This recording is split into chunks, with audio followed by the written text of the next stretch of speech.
Littyyy podcast. Littyyy podcast. Littyyy. Be high Holden. No, I like I'm talking about pickles. I like American pickles. You know the great white American pickles. That means cucumbers. It's like, all right. I love when people tell jokes about themselves. You know what I'm saying? Like, your pickles don't got no flavor. That's what you're trying to say. Right? Welcome back to another episode of the Perspectives Podcast. We are your hosts. My name is Littyyy Flacko. This is Holden, Stephan, Roy. Say hi, Holden. Hi, Holden. And we are back with a special episode, a special guest, a super legend in the culture, somebody who's moved the needle very drastically. Brooklyn legend, boot camp clique general, somebody who I grew up hearing on the radio and absolutely idolizing as a kid, right? Like, just like, yo, what? General Steele. Yo, it's a big blessing. What I will say is that thank you for that intro. You know what I'm saying? Salute to everybody out there. You know what I mean? Happy Mother's Day to all the mothers, all the beautiful mothers, even the deadbeat moms.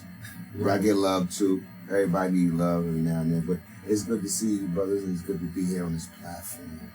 Man. Thank you so much for giving us your time, blessing us with your time. We know that it's very important. Word, yo. We're gonna get started like we always do. So, me and Holden, our origin story, because these are origin stories. That's why we call it Perspectives. Right. So we do origin stories. So like our origin story is I do music, right? And I had the bro who's an engineer in the group, but I didn't want him to be engineering the project, right? I wanted him to focus on rapping and nothing else. He could have produced it. He could have engineered the whole thing. I didn't let him do it. I was like, sit back. We gonna go outside the house for the production. We're gonna go outside the house for the mix, right? So you know how crucial that is with another engineer, how they're gonna nitpick at that, right? So we did that, and we got my homie Merker Miyagi from Montreal to mix it down. Montreal, what up? And he is friends with Holden. I tell people he might as well have been a New Yorker because he's one of those engineers that doesn't promote everybody who he engineers for. He only promotes, of course, the shit that he likes and fucks with. And so he was promoting our shit. Holden saw him promoting it and was like, wait, you don't ever promote nobody, bro. Let me check this out real quick. He checked it out, fucked with it, and then he did an album review that was the most thorough album review I've ever seen, I've ever had happen. And I was like, nah, I fuck with somebody this thorough. Let me introduce you to some of my friends, and let's do some interviews together, and we're history. Episode 70-something. We don't know the exact number, but it's above 75. Above 75. We've done more than 75 episodes.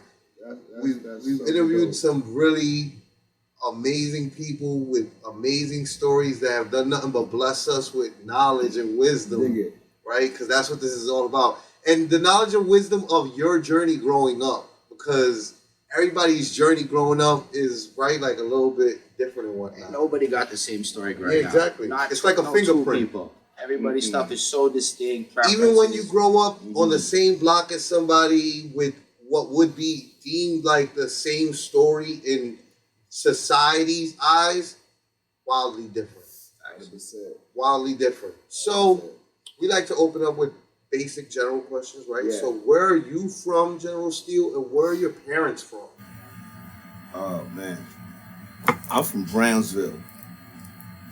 I'm from Brownsville, Brooklyn, not Brownsville, Texas. Let's be clear. Wait, there's a Brownsville, Texas? There's a Brownsville, Texas. Yo, that always bugs me out when I go other places, other states in America, and they got like places that are like New York City avenues. It's thorough. Salute to Brownsville, Texas. I'm pretty sure they kill it out there. They have amazing But time. I'm from Brownsville, Brooklyn. Right. I'm from the place where you stand in a block and you could do a 360 twirl, and it's projects all around you.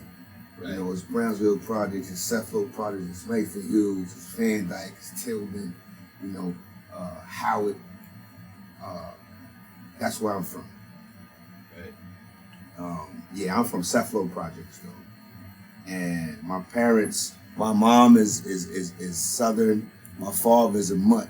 My father pretty much like, what's crazy is, you know, like my father has West Indian ties, but he never knew his father. Right. You know what I mean? And that story is ancient. So you know? he was from West Indies, but he wasn't really tied to it because the parent that came from there was a Rolling Stone. Was a Rolling Stone. You know? Right. Well, my pops was a king. He wore it proud, and he stuck around.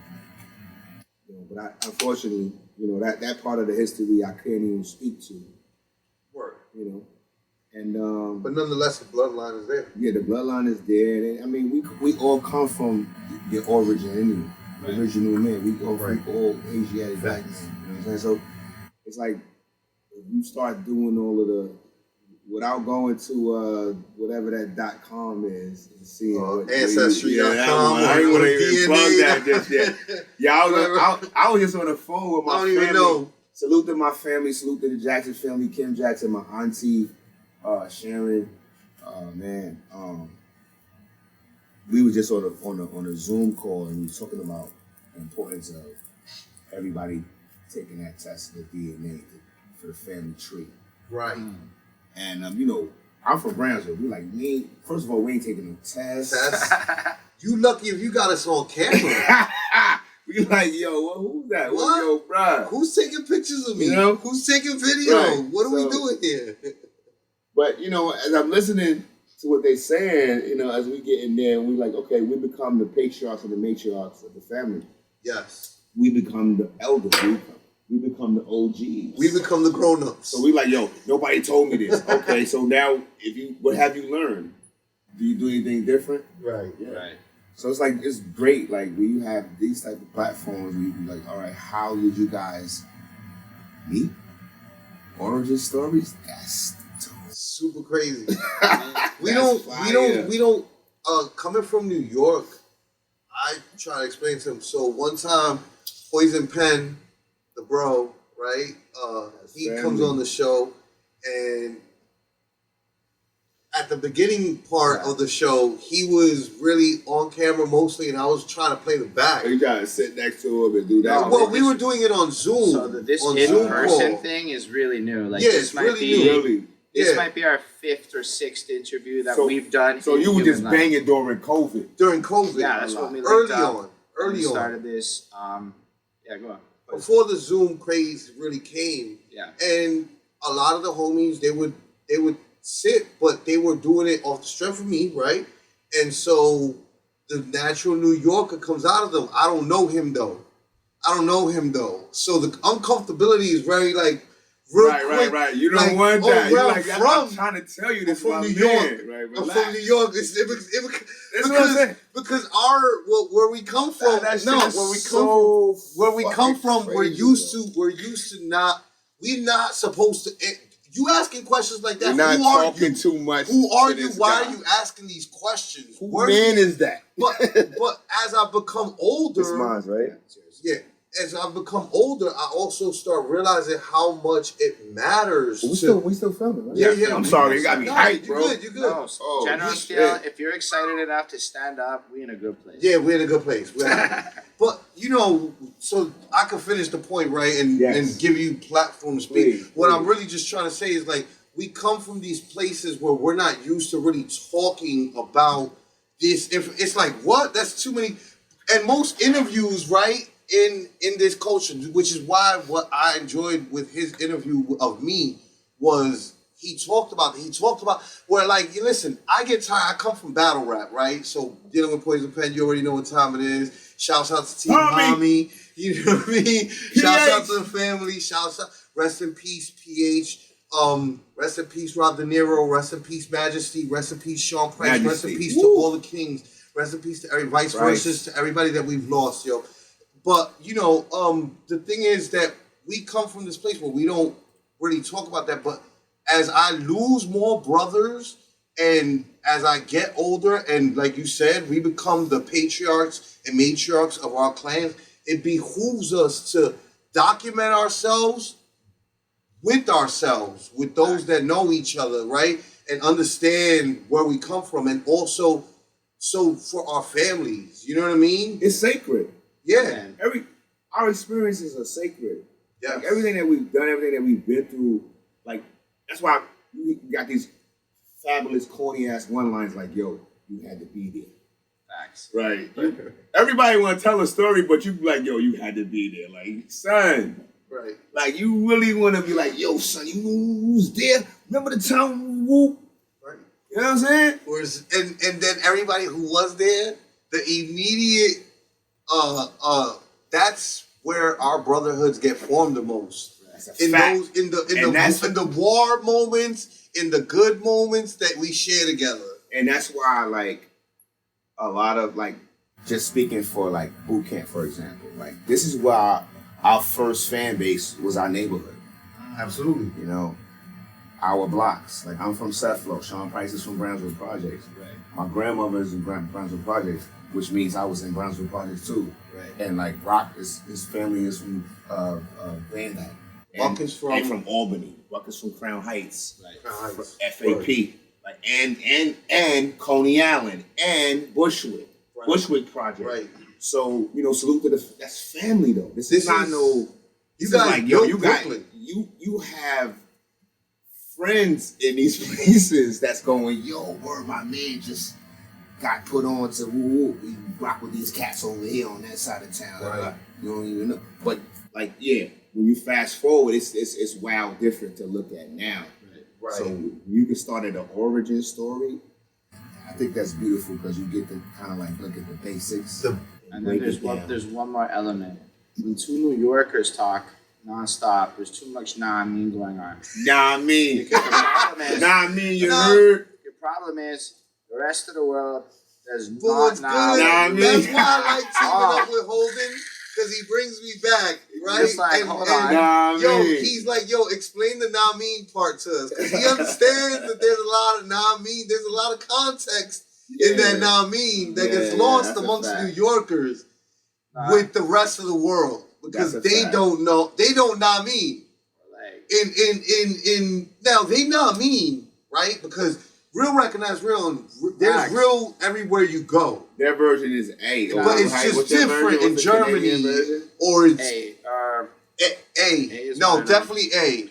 I was literally talking shit about being in the car with them and them A. So that's like, it's like, you know, like everybody has like this little quirky version of. But in the South, is you feel me?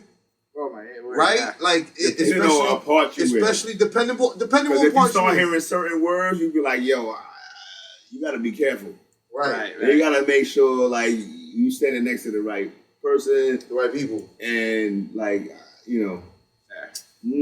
But with all that, like just remembering that the whole world watching, they don't all know that little New York nuances, which the more I come to your beautiful city, the more I come to appreciate them, and it's really cool to see it. But like y'all be talking about like all these projects, like okay, they're there, like y'all are picturing it, and I'm like, okay, where's the Google Maps at? Maybe I can spatially orient this. Yeah, that's the way most people I would imagine do it. You know that it's like I can appreciate all over, but yeah, it's not as clear. What's great is that you can Google Map that. And you can, right now, you can look and go, okay, what does Queensbridge projects look like? And then when you Google Maps that, you were going to go, oh my God. You'll see the actual projects. Then you're gonna think about all of the cats who came from Queensbridge, and you're gonna be like, wow, they lived here. And then Google Maps Rikers Island. Or Google Maps Clinton facilities, or Google Maps Attica. And then go back to, you know, in due time in history, forget about all of, I mean, mostly this is, American stuff. Yeah. But when you look at the setup, the construction, you know, the architecture, you know, it's horrible.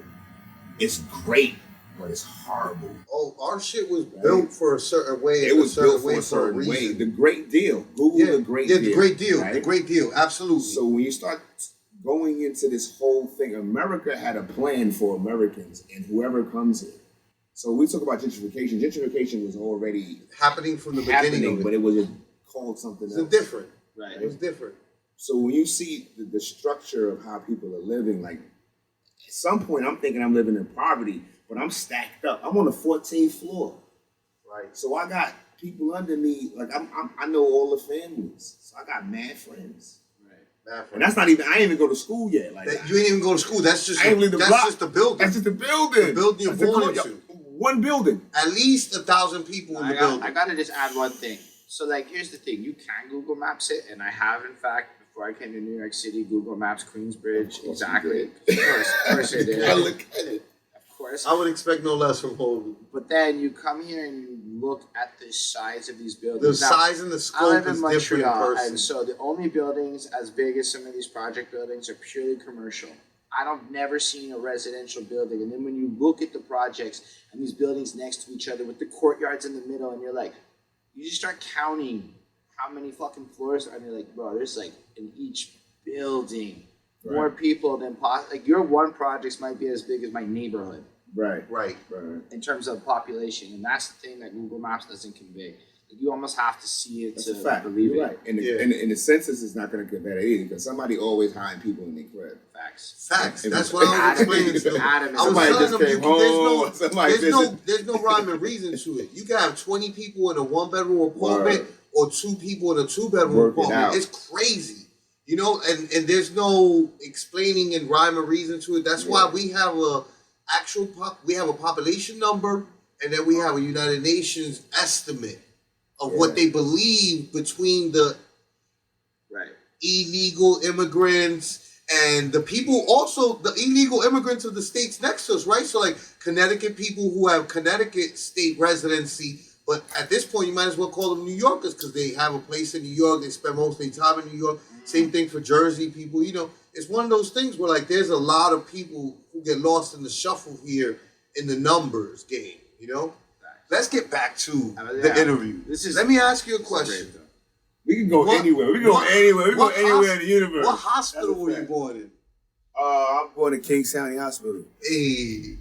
I've noticed this is another New York, a New York to the core thing. We know our hospitals, bro. I was born at Our Lady of Mercy Hospital, which is no longer here in the Bronx, right? Like, that's the thing. It's either it's still here and it's still kicking and you see it as you pass, or it's no longer here, or they moved. Also, I just got to know in the comments, because this does come up a lot. Wherever you're from, tell us where you're from and if people know what hospital they're from. I thought Montrealers did, but my man's buds off cam here did not know where hospital he's from. So apparently it might just be a New York thing. So now I got to know. Well, that's interesting. I mean, as a baby, you don't care. You born, you into this world, you don't give a damn. And, you know, later on, you might start asking questions, you know. Some people just going through life, man. That's why, again, man, I don't mean to sound corny, but when you say, yo, we're talking about origins. We're talking about how people meet. Like, this is, like, we all start on this level where it's either balanced, even if it's violent.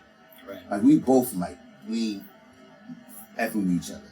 Or we both, like, oh, I like son's shirt, his shoes, or the shorty, woo. And we start on that balance, and it can go anywhere from there, you know. But the origin story is the story that makes it's the most important story, right? You know, because everything else, all that other stuff is like you put too much salt on your. Because so one of the things that I liked that made me want to do the interview series with Holden was that he asked me about the music that my parents. I'm let him ask it. He's about to ask me. He's about to. I'm from the Bronx. No, where your people's from? My mother's from Nicaragua. My father's from Puerto Rico. Afro Latino all the way. You know what I mean? Like never was like did not come from a I know black family. Nah, I black family. You know what I mean? like do the salsa shit and be like, yeah, Poppy. Because it's the same thing. A lot of people don't understand, and those who don't understand history and origins exactly, and how we all really all dropped off in different, or the different boats dropped us off in different places, but the connection's still there. So his thing that really like got me right was he was asking me about things from early before. And so I say, like, I always laugh because I'm like, listen, what I liked about it was that all I ever did, I didn't do a lot of interviews. You had the like I was independent.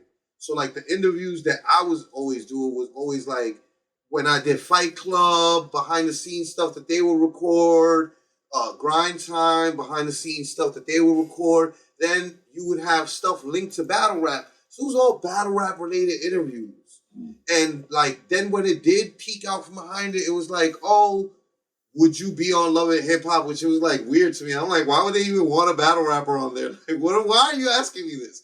And then if it wasn't that, it was like, when did you find out with hip hop? And it's like, bro, like, you know, type of shit that it's like, yo, this doesn't bring something out of me. But like talking about where I come from before I was someone brings something out of me, because it's like, again, it's the origin story. This is the shit that we really actually get excited for when you get to know your brothers in the hood growing up, and there's somebody who maybe moves to your neighborhood and you start growing together.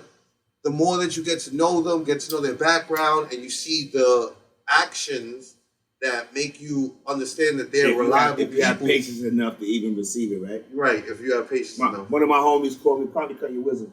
No. One of my homies called me the other day. He's like, I just watched Dear Mama documentary. He's like, yo, man. You know, I ain't gonna say what he said, but it's like, he was just touched. Right. And then he was like, yo, pardon me, I'm in my feelings right now. I'm in my bag. I was like, yo, man, I ain't finna say nothing about this yet. Right. Because I ain't ready to even tap into this yet. I would imagine. You know what I mean? I'm like, yo, when you do, like you said, when you do have that conversation, you look at people a certain way until you sit with them. Right. So you have patience enough to listen to their story. But it's also like the story that gets told is very rarely incomplete. It's very rarely complete, right? So like, let's say you do go through most biographies with musicians and you do look at these interviews. Everybody apparently, except for the child prodigies, of course, but like most people, they don't like have a musical identity or preferences or anything before adolescence, when they start to develop their own independent tastes. Or I started rapping when I was 12. Okay, cool.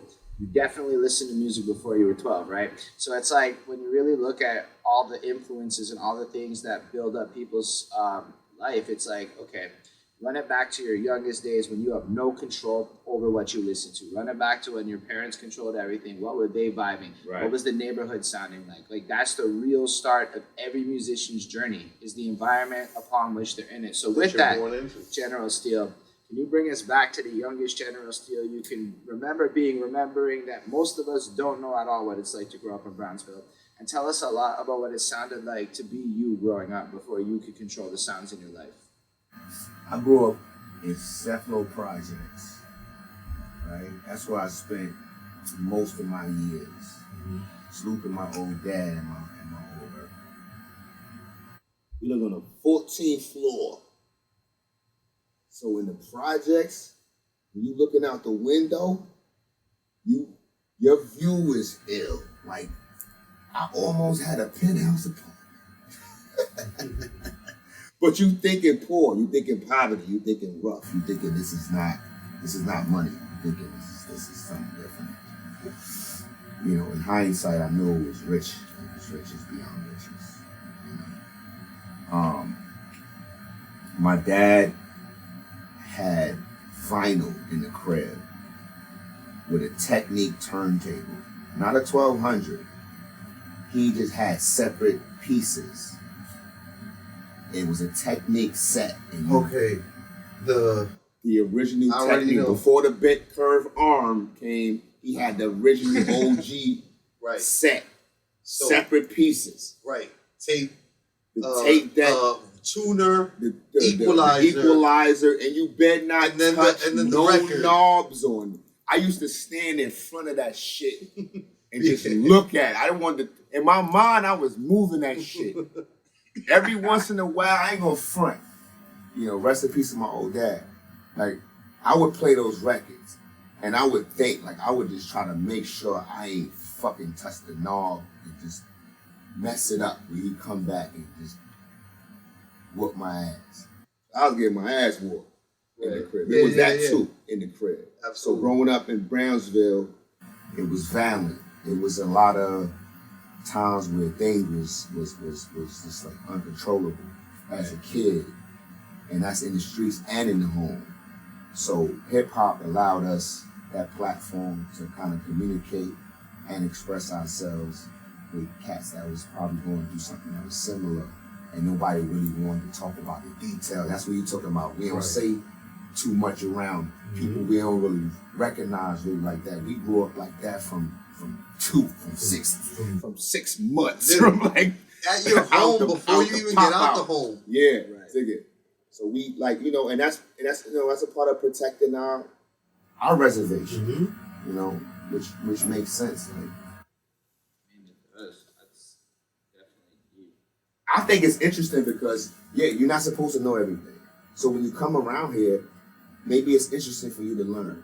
And don't come around here like no voyeur and go, yo, I'm just trying to peep what y'all doing. Nah, you're going to have to sit with somebody and go, yo, what's the good restaurants? What's popping over here? You know what I'm saying? Just talk to anybody, though. It don't have to be nobody that's famous or nothing. Sit down next to somebody that's sitting on the bench. Approach him right. Please approach him right, because they're gonna treat you right. What Biggie said, spread love is the Brooklyn way. Facts. So you're gonna get it like that. You know what I mean? And it's not like you're gonna come around. What Shorty said, don't come around Brooklyn, you're gonna get killed. Yeah. I mean, it ain't like that. You know what I mean? You anywhere you go in the world, your presentation do mean a lot. And I think that one thing I learned about living in Brooklyn, I learned how to carry myself going to other boroughs. And respectfully, if you know that other boroughs move in a certain way, you carry yourself a certain way. You know what I'm saying? It's like, yo, you know, you still own what you want. I don't take nothing from nothing. So anyway, when I come to Canada and I gotta eat poutine, I'm like, yo, I want that poutine. I want that. What's the best poutine? You know what I'm saying? I need somebody that know the drill. Before I travel somewhere, nowadays that we have the internet and Google, right? I Google customs. I don't want to disrespect you in your home. Right. I don't want to be disrespected in my home. I look at people who talk about New Yorkers like we're crazy, like they're a little crazy. See, that's from your Latino side. They usually, right, like one of the things that people complain about New Yorkers about, right, is like we're rude, quote unquote. We are. Right? But I think that's a I think it's a misperception. I think that we rude. They're confused. We nice and rude. We are nice and rude.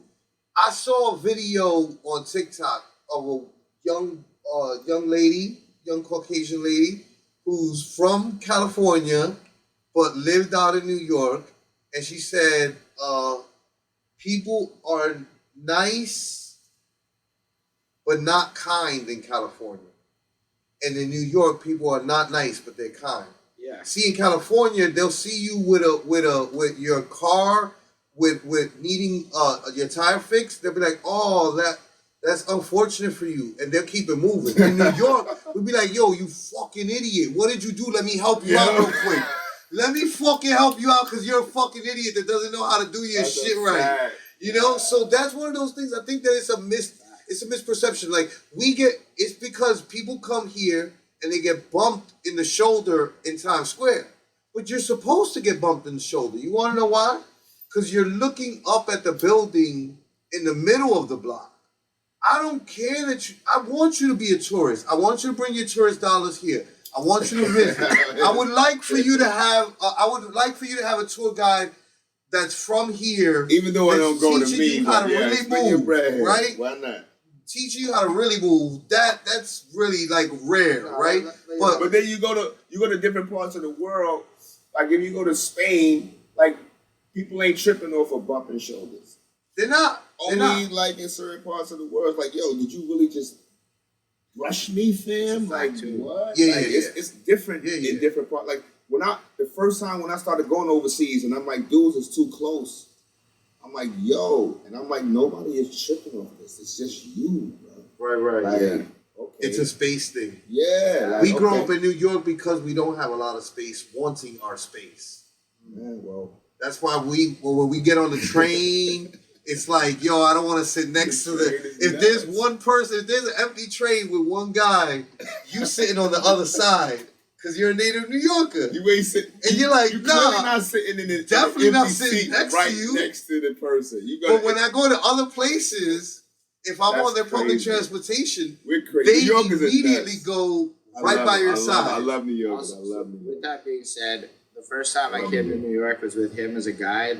It's actually pretty lit to have someone tell you where to go. Because one night during that trip, we were on our own. And it was like, bro, New York, don't tell people to Google shit to do. Don't tell them to Google shit. But you got an open mind though. So you're a different character. You can't just go. You're not just a regular panicked like person. A motherfucker that night. It took us an hour to figure out what the fuck because you Google shit and there's too many options. Right, there you go. And now you have like when you're staring at the Uber Eats and nobody can decide what they want because you want everything in. It's like everything that. Is good. So having somebody be like, bro, just go here and eat that. It's just easier. Go to Fat Buddha's. Go to Fat Buddha's status selector. Word. We gotta eat chopped cheese. I'll take you to the spot in Harlem that's like what you really want. The originator. And then I'll take you to the greatest spot that I feel, right? I'm gonna take you to Brick Oven Pizza and classic New York, regular, I gotta get you what do you eat while you out slice. Anyway? What you got today? Today we had pizza with the beef patty with cheese. Beef patty with cheese, which apparently they do not have much of. That's not like, bro, that shit fucked me up, bro. I didn't know that existed. Last time I was here, they got me that shit. We don't have poutine. We don't have poutine. I want poutine. Poutine's kind of fire. It would be like something like Canadian pizza versus your pizza. That's exactly how it would go for me. Right, I'm not eating pizza in nowhere else. It's not worth it. As soon as I leave New York City borders, I'm like, I'm not eating pizza. I don't have to. Only a few places you can really do it. They gotta have that oven. Maybe you gotta look at the oven. You gotta Italy. look like in Spain. You're gonna be like, right. Yeah, the oven is gonna look like somebody crib, like they carved it out the rock. Right. Word. So, but back to like when you're young. So what kind of music was around in your household? What was your mom? Right, yeah, like what were they playing? My mom wasn't playing nothing. Nah, that's not true. But my dad was the DJ in the crib. Okay. My father was the DJ in the crib, and his selection was top notch, man. Like he played pretty much like he set the format of everything for me. Like things that I would later hear, I heard already from him. You listen to it as a kid, you don't think this is going to be used in a beat minor song or in a sample later on. You're not thinking about that, but you're like, wow, I remember that song. I remember this one. I remember that. Like my dad was playing these records because he just liked them. And on vinyl though, you know what I mean? So the sound was different. So I was like intrigued. Like I would just look at the records. Do you think like part of this is because you weren't allowed to touch the knobs, so it like created this like a desire to like a fascination, like when you're a kid and you can't have something? Possibly. That's a wild thing. Possibly. I mean, yeah, I would flip through it like a comic book, So it's not.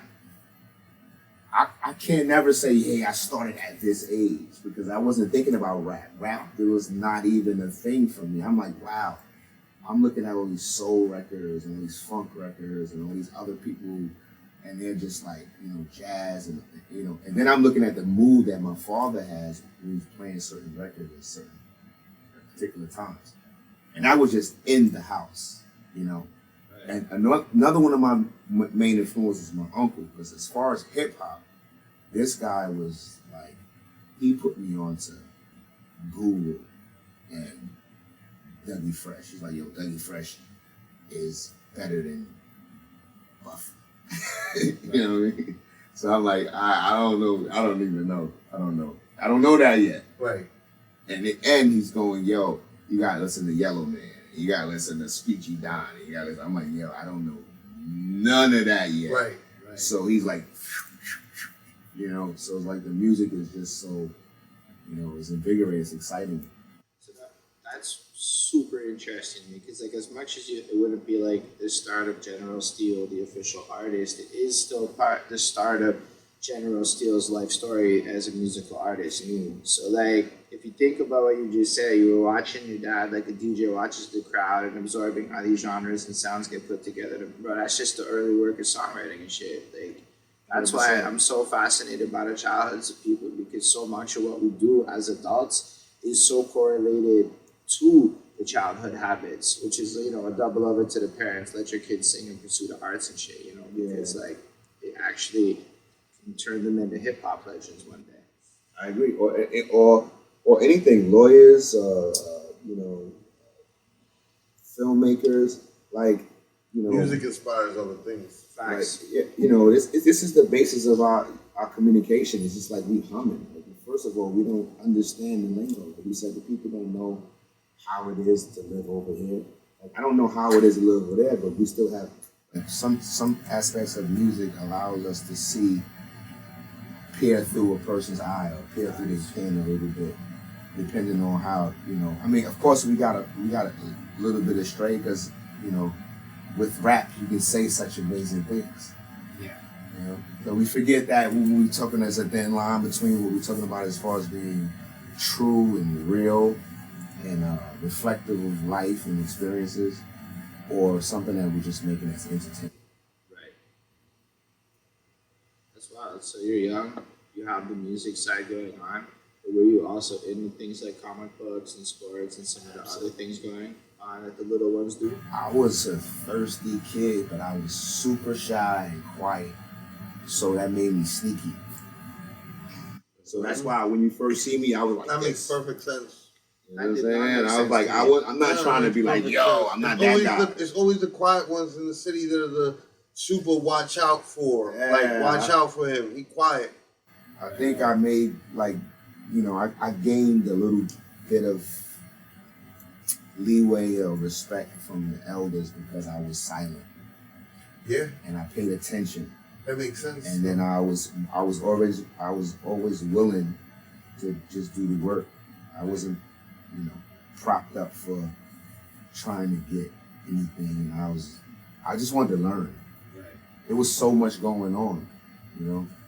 So it's like, yo, I want in. I couldn't imagine not being involved. The city was on fire back then. The city was on fire back then. The city was on fire, like everything. And there's a lot of things that you knew to have to, you know, like, I grew up with both of my parents, so there was a line. Right. So I'm like, yo, I never want to. Which is a privilege, by the way. 100%. Blessings to your parents. They're still together? Nah, my father passed. Regardless, my mom's still alive. Okay. Rest in peace to your father. So, but they gave you a household where I come from a household where I have both my parents, and I always say that's a privilege. Yeah. You know, like, I look at majority of my friends growing up, and they didn't have that. Yeah. So it's a privilege to be able to have a household with both your parents. You know what I mean? Man. We look at it, you know, I like to reflect, you know, and I'm grateful that when I do reflect, I'm able to see the struggle and the growth. Because a lot of people, when you see them today, they're just spoiled brats. And they just say you're wanted a certain way and stuff like that. It's like, yo, we went through things and it made us better. Like, it didn't make us like crazy, serial killer maniacs. It made us go, all right, we're gonna clean this up. Right.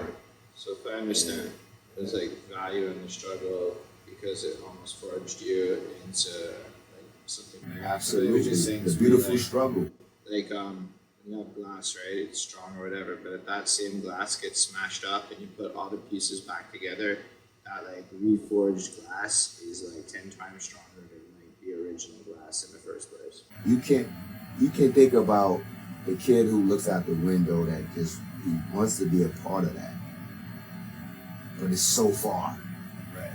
You know, it's right there, but it's still far. You gotta go through so much. You gotta go through your pops, your moms.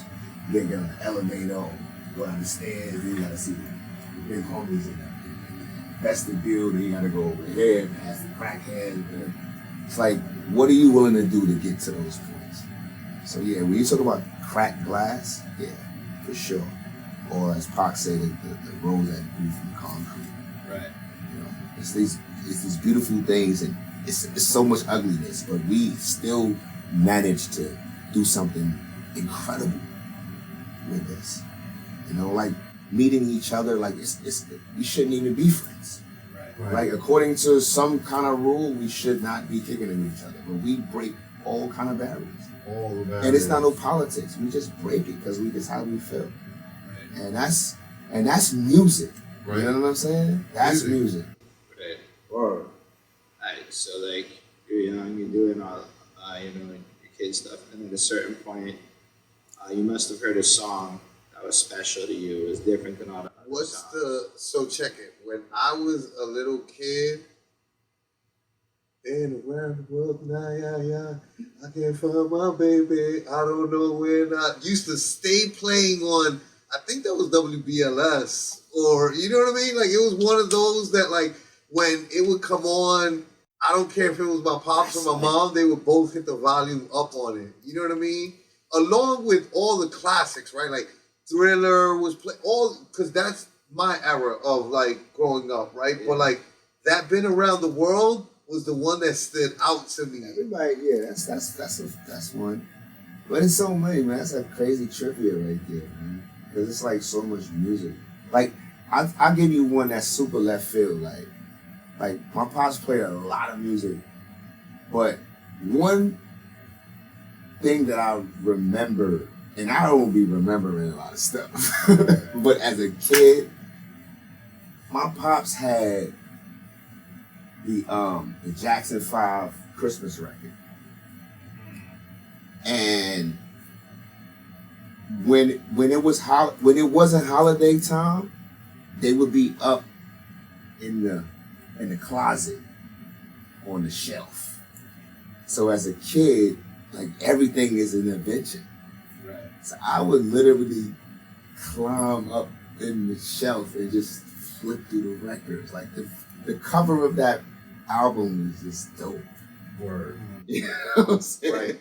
So it's like, even if you like, I can't play it. Whatever he play, I gotta listen to. Sometimes you gotta go in the room because this might be just him and Mom Dukes. They having a little, that time, or he just might be angry. You can't come out. Other than that, it's like, man. But the cover was something that like was opening up your imagination. Yeah, that's it. It's music. You like, wow, this is, right. Jackson versus Michael Jackson. This is Tito's.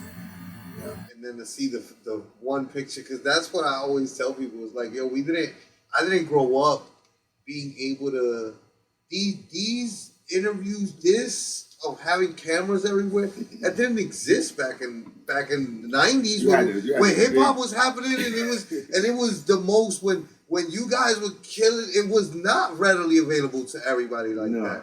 There was a lot of us that were like, yo, we didn't have MTV. We didn't grow up with MTV as like a channel on our, thing.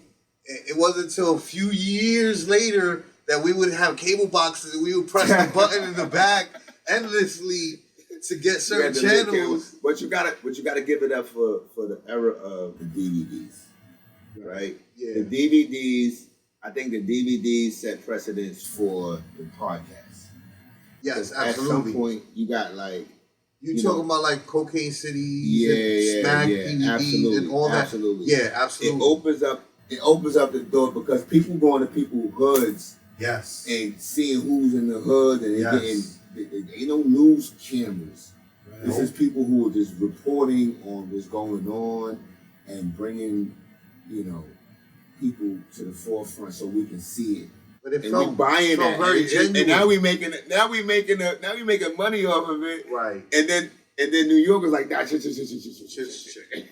Yo, you know what though? There's New New York Yorkers is going dirty, viral baby. all over all the social. Like I look at social media, I'm like, yo, there's New Yorkers that their only talent is being a New Yorker, but I love them for that because it goes to show you how great New York is, right? Where it's like, yo, you are TikTok famous, YouTube famous, IG famous. Off of just being a New Yorker, That's talking with the accent, explaining it to people, explaining where we come from, how it is, being how we are. It doesn't even require all that extra shit. I found Nah. this Lil Mo Mozzarella guy. Yeah, He just go on, jump around saying New York sounding shit and being obnoxious, and it's enough. Oh, It's enough for me. Aki Way. You know how many people? I have a lot of friends through. Okay, I I'm wanna blessed, go there.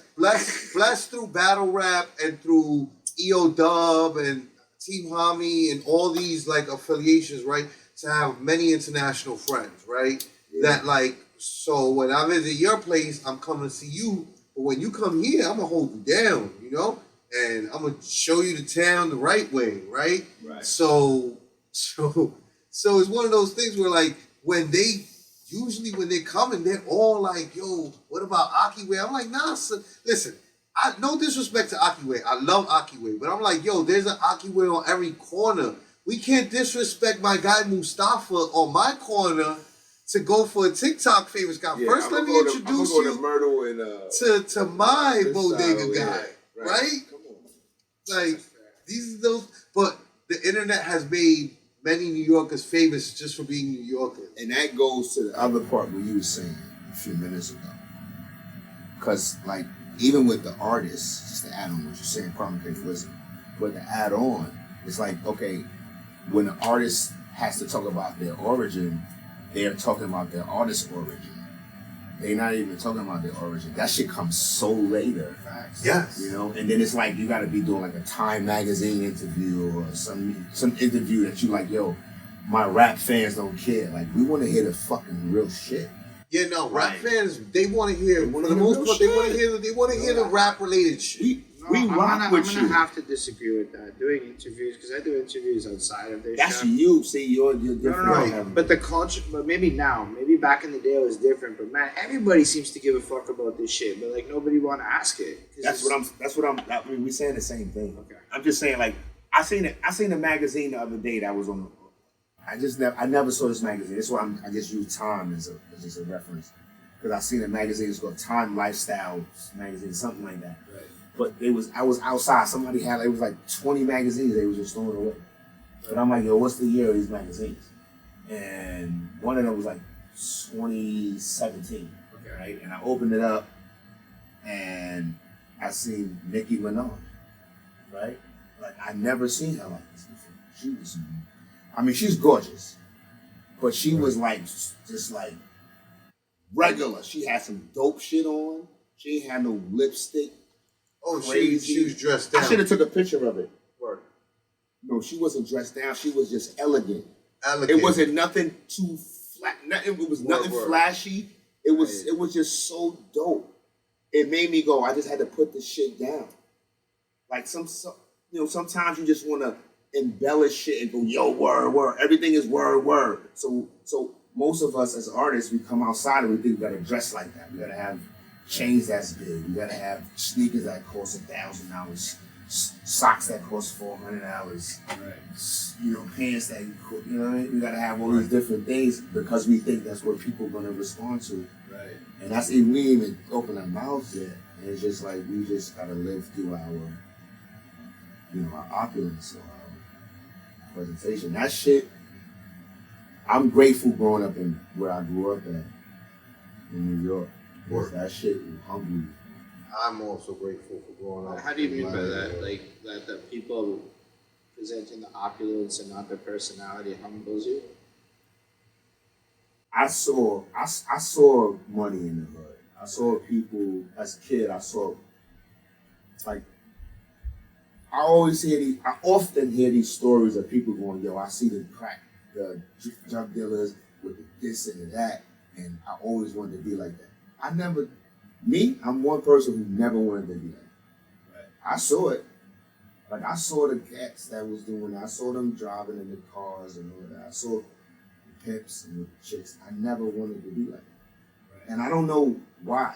I don't know why I didn't want to be like that. Like, I'm grateful that I still was doing my probably adventurous because you had your kids stuff. You had both your parents. Yeah, probably. I don't even know, like, whatever those boundaries might have been, give thanks. Yeah, blessings. You know what I'm saying? Blessings. But other than that, I'm like, yo, I man. can't, like, I'm not sitting there going, I'm just focusing on this and not looking at the bigger picture. You know? It's like I'm listening to everything. I'm looking at the pain that's going on. Everything is not, my crib is crazy right now. You know, but we listening to soul music, listen to Isaac Hayes, you know, and I'm like, man, baby, don't do it. We listening to craziness like, yo, wow, man, Willie Hutch. Right. And things that later on, you're going to be one of the curators of. Right. You wasn't thinking that before. You can't say, when I was 12, I'm like, yo, one day, I'm going to be sampling these beats. Right. That's not the forefront of your mind when you're... I'm going to be rhyming to this one day. Like, right. Grover Washington was one of the first joints when I feel like, yo, Grover Washington has like such a long intro.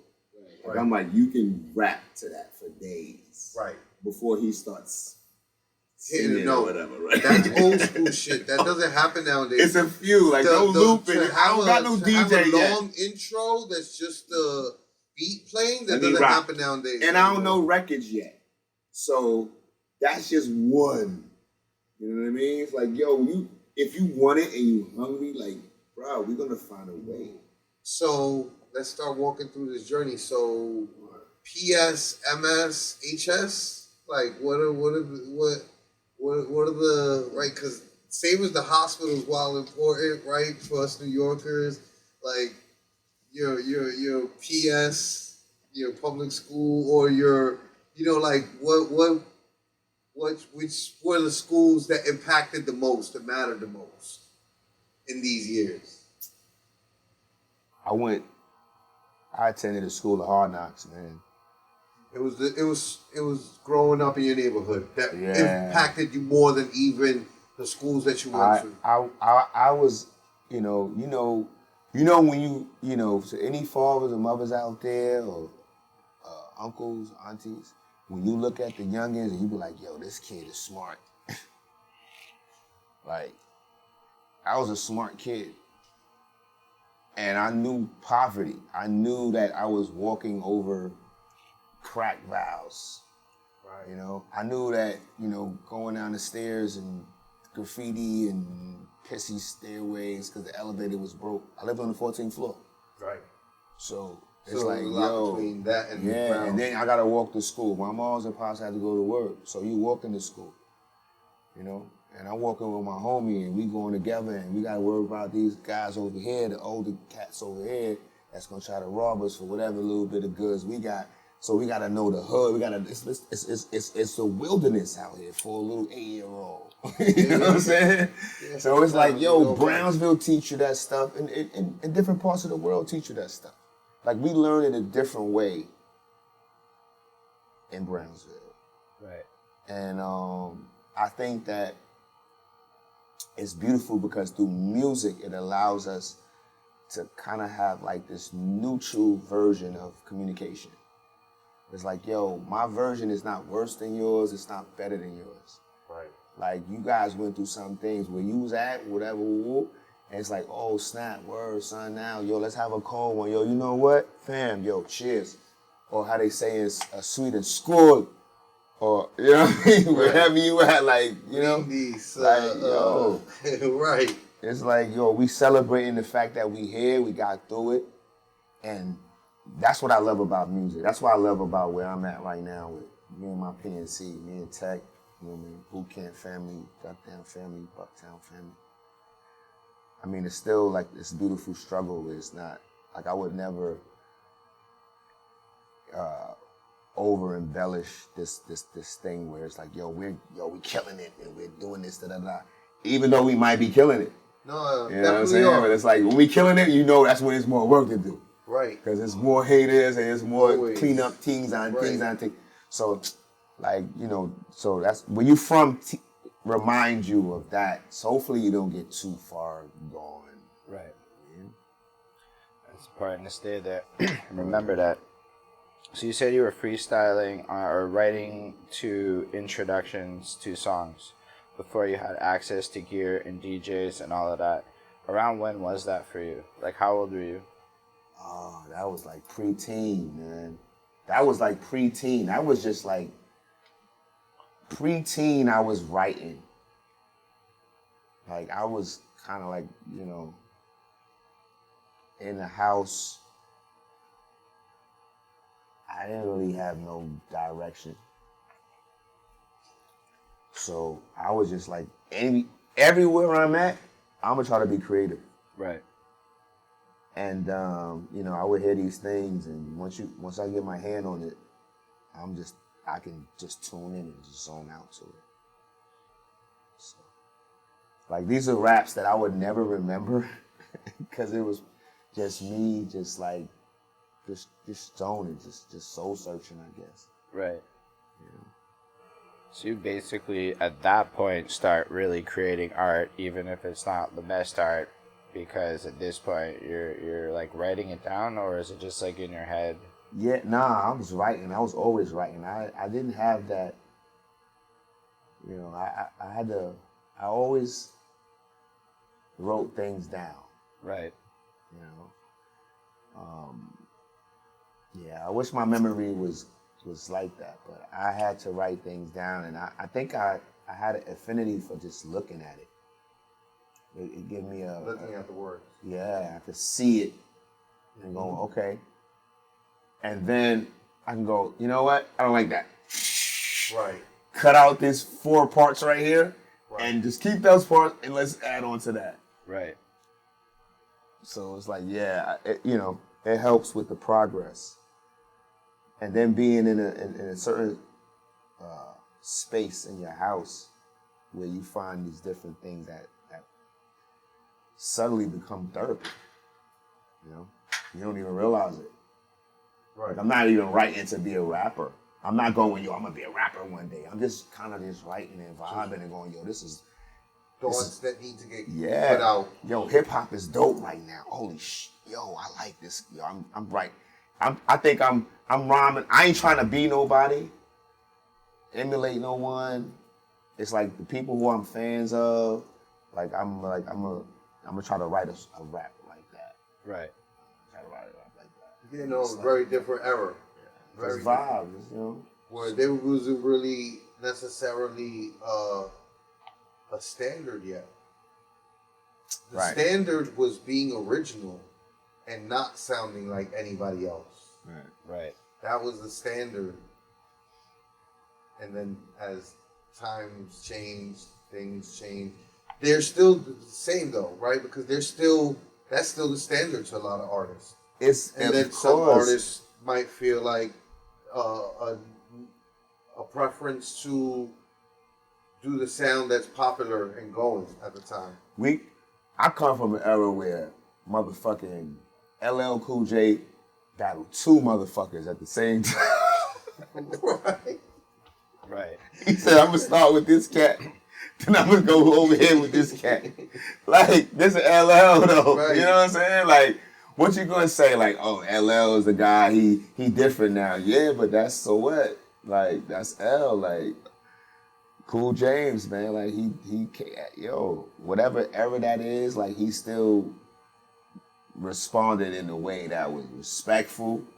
He ain't try to kill nobody or take nobody's life away or hurt nobody's family. He just like, I'm just gonna smear your career. Right. I'm gonna smash you on this on this track. That was kind of what he was going for, you know what I'm saying? Right. And Cube did the same. I mean, a few cats did it. Right. When you take the music to a place where, people gotta die, it's like, come on, man. What are we talking about? Right. Like, That's how you getting paid. That's a different kind of hit game. Right. You know what I'm saying? You say you making hits. All right, listen. Right. Nobody don't want to be on it. You can't even like it because you're gonna be in the paperwork. Right. You know what I'm saying? You do an interview with somebody that's making hit work like that. You're gonna be on paperwork. Different world. You're gonna be in court. So, yo, shit, you was promoting this on your platform. Right. And, we think that maybe. Listen, man. What we do with music has been passed on to us through generations. Right. And I think it's beyond, nationalities and like, theologies. And, like, I get a kick out of going to different places and learning. Right. I appreciate that too. That's my favorite thing The about traveling. basic thing, though. It could be whatever, bro. Super simple things. Just learning the way of life in other places is fascinating. Because it's like in New York, we get very caught up with that. You could live and die, not even just in your borough, but on your block, and never leave, and never really expand beyond that. And so, like, instead of getting caught up in that and having the privilege of traveling and seeing other places, it's a blessing. You know what I'm saying? And it becomes one of those things that that's my favorite thing in life is like exactly same thing, like going places, new customs, trying out new foods.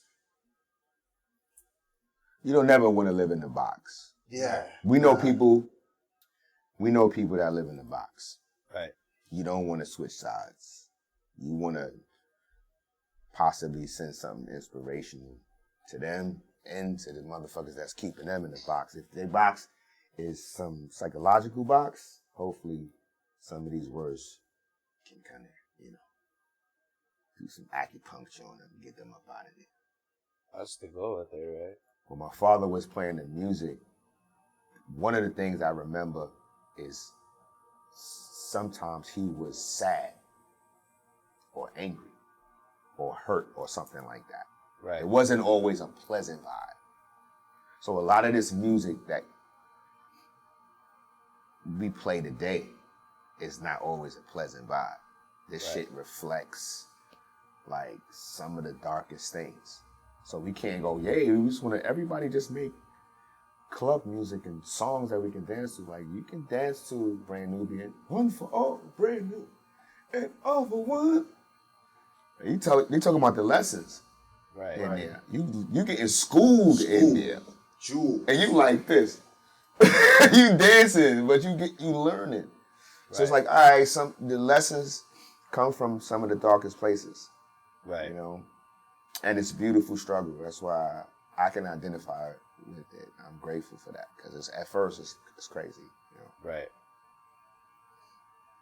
So, from that point, when do you you start moving into middle school at a certain point? You start to link up with other people, start battling in the lunchrooms. Like, how does this evolve for you? Oh my gosh, I wasn't doing none of that.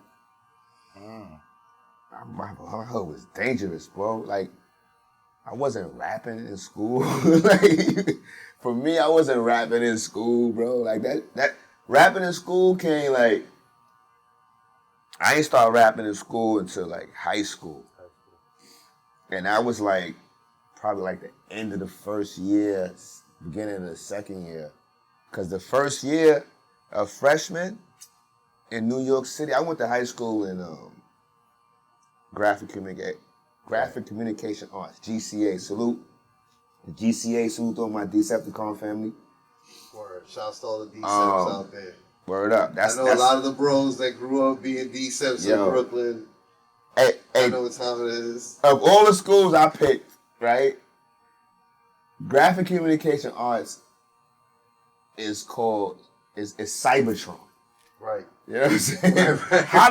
How you pick the school that is like the home of these guys? Like, True say, like, salute to all the cats that was over there in Brooklyn Tech, because that's where it really kicked off And Brooklyn Tech, that's where they was, you know, really jumping cats in and doing all kind of crazy stuff in that little rent way. Everybody that went to Brooklyn Tech, Right. they just be parking cars down there right away. That little rent way, that was called BTA, Battle Training Area. We had. I went to Truman. I went to Truman High School. Oh my gosh! And Truman was in Co-op City. See? And the sections would like Freshman Friday. All that was just sorts of crazy things that was, you know. New York was lit. New York was lit. And for a youngin', you had to get involved. One way or another, you was gonna be involved. And even if you wasn't like, you know, directly in the mix like that, you would learn how to avoid it, which taught you the terrain and how to maneuver through the city, you know. So that goes with everything else. That goes with the music. That goes with the dress code. You know, one day I went to the Bronx to see my little girlfriend. You still taping? Yeah. Anyway. No, fuck it. This is a long time ago anyway. Went to see my little girlfriend in the Bronx. I'm like, man. I get off the train. And it looked like the whole neighborhood just be looking at you, yo. That's how. You know what I'm saying? You walking through the hood, like everybody like, what is this guy doing? He is not from here. I'm like, yo. And then back then it felt especially like that. Yo. I was talking to a friend. We were shooting a video on Saturday for a friend of mine from Brooklyn, and she was shooting a video in the Bronx. And I was telling her that where we were shooting at, I was like, yo, in the 90s, this station, when you got off here, you were telling people if you weren't from here that you wanted to fight. Because there was nothing over here. So if you showed up over here and you weren't from here, you sound like DMX. You immediately had to you sound like fight for your life. If you ain't from the ghetto, you know what I'm saying? Like the ghetto. But that was the way that it was back then, right? That was Intervale, Freeman on the 2 train in the Bronx. That it was like it was desolate over there. Yeah. That's all dark hills. Like, so when you would get off, the only people over there were the people that lived over there, which were very little bit of people. Yeah. So they knew everybody in the neighborhood. So if you got off the train and you're not from there, they immediately knew you weren't from there. So that means you want to fight. Yeah. Which is crazy. You gotta walk a certain way. Right now, it's different. You're gonna get your head plucked off.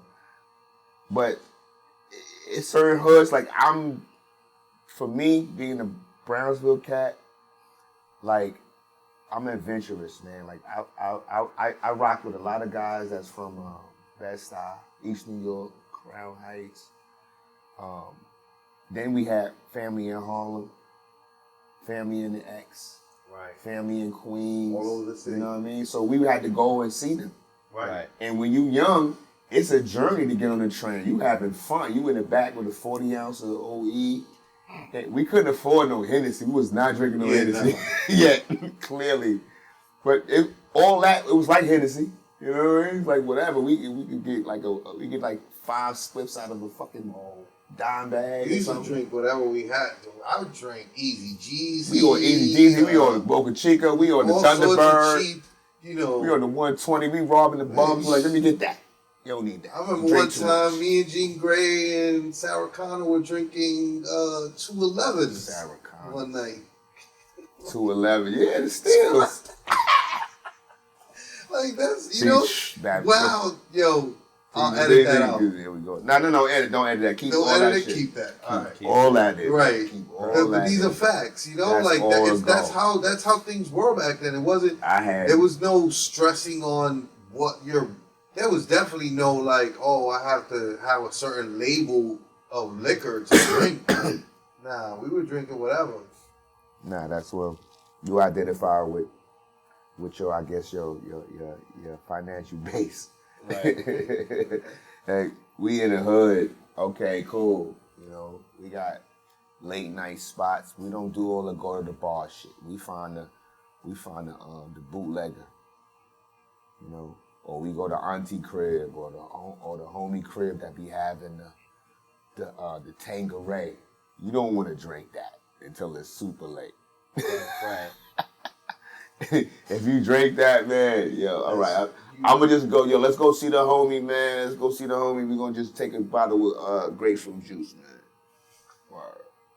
That's the least we could do. And a bag of ice. You know? That's how we, in the hood, the hood that I grew up in, I'm used to community work. I learned a lot about that. So that carried into, I guess, the music, dealing with boot camp. Most of these guys are from that same neighborhood. Rock is from that neighborhood. Dio, my blood brother. Strang is from the back. He right behind the projects. Louisville was from the same building as Rock and this Monster. Okay. It was a close correlation to everything. It was a super close correlation, and that was the foundation because that's where we all started doing a lot of practice work there. Right. You know, going to somebody's crib and somebody, whoever had the thing, the record thing and the DJ guy, we would go there and just rap. And somebody getting their hair cut at the same time, you know, just vibing out. Like it's not nothing. It's not no. We're not like honestly. We're not doing no prolific nothing. We're just vibing and we're like hip hop is just dope and we're that's just a part rapping. of the fabric of the city at the That's time. the fabric of the city, facts. And it's not like nobody's really going, hey, I'm going to be this guy. Like when people say that to me, I'll be like, yo, word. Like, yo, That's what's up. You were fantastic. I don't know what to say. Like, I hope that works out for you. Because hip hop is tough, you know? And the guys that are successful, no disrespect, they work hard. They were very hard. You can't go, they getting whatever. Whatever you can say. They work hard. They work hard. And what are you willing to do for that? Because I know that's the difference. We do stuff. But I want to take a Sunday off. Right. Right. This is a Sunday. I mean, you know. Sunday. But this is hard work. All of it always is, right? Yeah. You got to be an artist is you're your business. So, you know, like you spend a lot of time. It goes to show though, right? Where like it takes, because the people that anybody would think of as the quote unquote most successful, they worked really, really hard to get to those spots, right? Like you said, like it takes a lot to maintain the positions. The person with the hot TikTok put in mad work. I mean, my man was like, yo, you need to get a TikTok. I'm like, bro, not gonna happen. I'm not gonna do that work. I'm not gonna be TikToking, bro. Like I probably got like 3 TikToks in me. And then I'm gonna be like, you know what? I don't even know what to do no more. Like, yo, chill. Honestly, like your Insta's like half a TikTok already. See, that's what I'm saying. Like, that's one thing. You know what I mean? Like, at one point, okay, you connected. Now you got all these different owners, and all these people was coming in and doing these different things, and it's like, yo, you messing up the brand. Like all of these things is called social media, right? Like, so we get to socialize and we get to share media amongst each other. Like, you media, I'm media, he's media. Right. You know what I mean? Yeah. We all walk and breathe information. So we get to say, before we post anything. Absolutely, that's right? The perception in the world nowadays. All right, so fine. So now you go, okay, so now we start taking pictures of stuff that's here and we start sharing it amongst each other. Like, what if we never do that? What if we just talk amongst each other? Like, what if we just socialize, right? What if we just do like, you know, I can't say Reddit because Reddit be wilding too. What our parents used to do. Right. But you know, after the rain, hail, snow, earthquakes, we are on someone's created IPO, whatever thingy, majiggy, and all of that. So at some point, you got to think they're coming for something. Right. While we jamming on the one, they going, yo, yeah, this is getting, So so when I see like a Elon Musk on Twitter, I'm like, man, I don't even really trip off that. Like, I'm cool with Instagram, they still be tripping a little bit. Posting more on Instagram than most people I know. Yo. And I say that with like respect. I'd be telling people like I watched a guy just work on his socials all day. Like he was just taking his shit like mad serious. like he's like, nah, no one's gonna do this for me. Nobody. Like, really fucking humbling. I'm like, this guy's Steele. No, but that's putting in the actual. It shows the care that got you to the place, right? Like, listen, there was nothing that you guys did or that you did that seemed regular, right? Like, I want to keep on walking through the origin story, right? But I know the story, right? So, like, it's, like, hard for me to, like, but, like, the point is, like, you guys were so big at one point that you were in a position where somebody came for your name legally. That's how much it mattered. And then there was still success beyond that. True that. And then there was still been success all the way entire through career, you know? Like, this is something that's monumentally important that, like, most people don't understand. That it's like, I'm pretty sure that there was no point where you were having this success and you were just sitting on your ass, really not trying at all and not putting in any effort. It requires effort. Yeah. Yeah. I mean, that comes with the territory. That's why I say Brownsville, growing up in these certain parts, you know, like because I'm from Brownsville, of course I'm, you know, partial to Brownsville, of course, but I'm sure like it's other people who would feel the same way about their neighborhood, right? You know? So when I watch certain things, you know, current events, like I don't want to see nobody dying for the neighborhood, particularly when it's dealing with rap. Like my neighborhood was dangerous, bro. Like people was dying, bro. Like people was dying, bro. Like people was dying, bro. Like it wasn't like not no rap though. Right. Wasn't no rap. Shit. It was regular stuff. Right. And it was like, yo, son just pulled up yesterday. Son gone. So it's like, oh man, Shorty jumped off the whatever. Ooh. It's like, man. And me, I mean, even today, like I was reading something today where it was like, yo, this guy jumped off the Manhattan Bridge.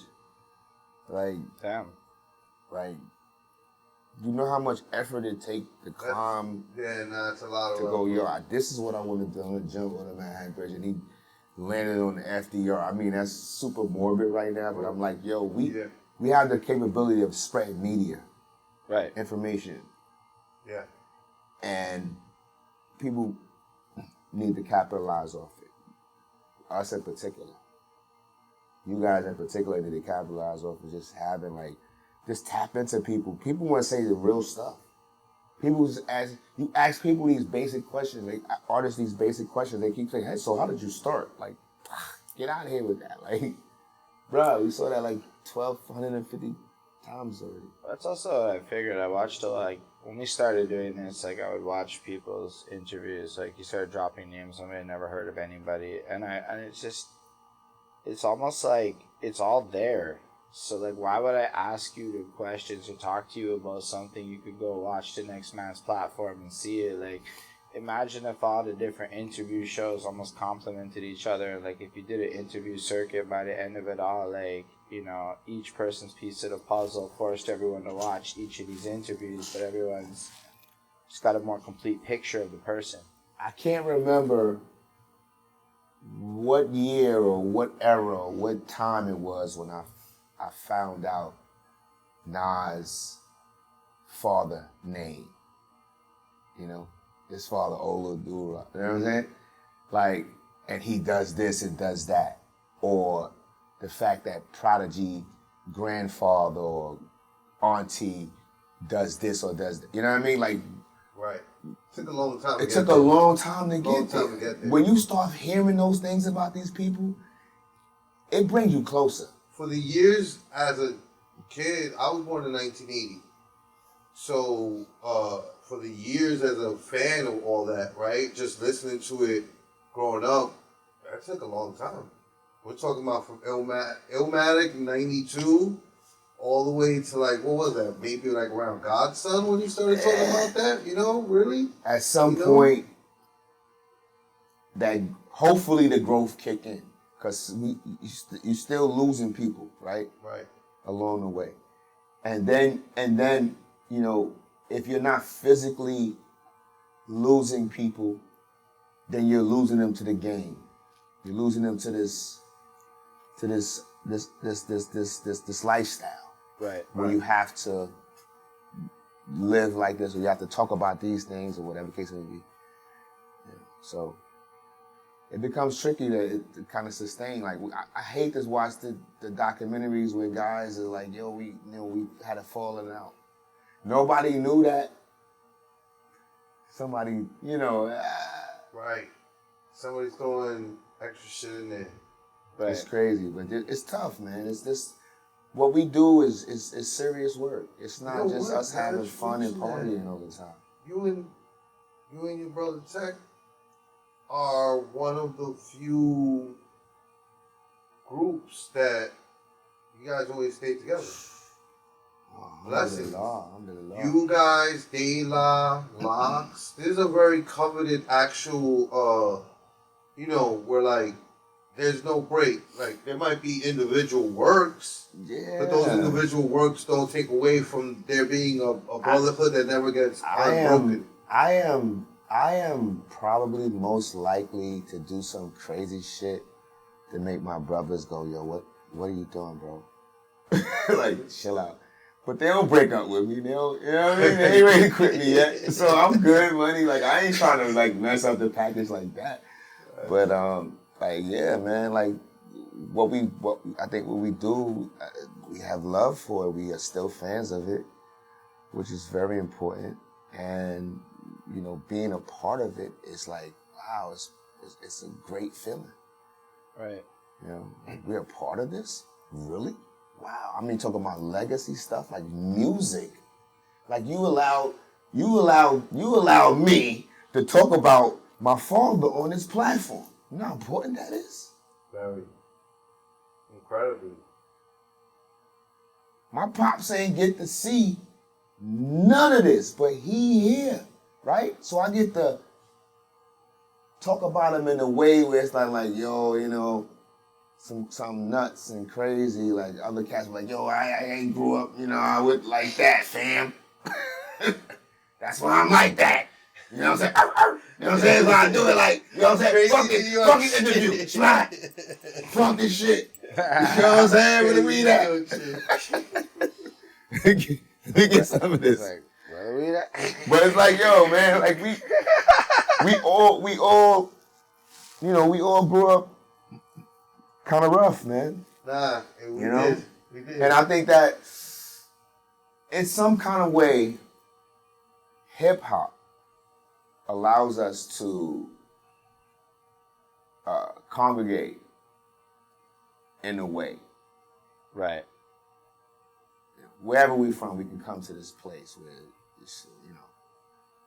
Hip hop is something that I've noticed in looking at right, like history of my mother's peoples from Nicaragua and my father's people from Puerto Rico, right, is that there's like a commonality in Puerto Rico. There's a form of music called bomba, and the way that they dress and dance to bomba, apparently it's like the enslaved people of Puerto Rico that were from Africa, from different tribes, not speaking the same languages, right, will communicate using this music, right? Which is kind of like the Geechee Gullah people of the Carolinas, which is kind of like that's the my people, mama. That's my mama know. Each, you go per area, and it's like the same exact, like in Cuba, like in each country, right, has a version of it. It's just not, there's not a lot of connecting the dots that happens nowadays because there's no profit in connecting those dots. Right. Right? But like when you look at it, it's like, oh, they were literally wearing the same type of clothes and everything. like white, mostly white dress, right, with the head scarf, head wrap of some sort. And so it's just one of those things where, like, if it's to be said that, like, these different forms of music were how we communicated with each other when we didn't know the same languages, and all we could really do was like show each other how we pat these drums and how we write. So it's one of those things where, like, as we're showing each other that's what kind of hip hop has become for another generation. Where, like, sometimes I don't have to know what a Russian dude or a Japanese guy is saying in their rap songs. All I know is that vibe that it gives me. And the vibe being authentic and I can feel it, I can hear it, because you can hear it in a person's voice, their tonality. I might not speak your language, but I can kind of, it's kind of why, like, when you go into other countries, people know when you're being disrespectful. Because, like, they might not speak the same language, but condescension. That tonality. Don't know a talk language. To me nice. Condescension it speaks all the languages. Yeah, you know what I mean? It's sharp. So, hip hop is that barrier breaker, kind of like all those forms of music that all of our ancestors had. Right. That, what you said, that boomba? Bomba in Puerto Rico, in Nicaragua, my mother's people, right? They're I'm forgetting the name right now. But it's all the same type of vibes where, like, literally black, just born in Nicaragua. Right. Black, just born in Puerto Rico,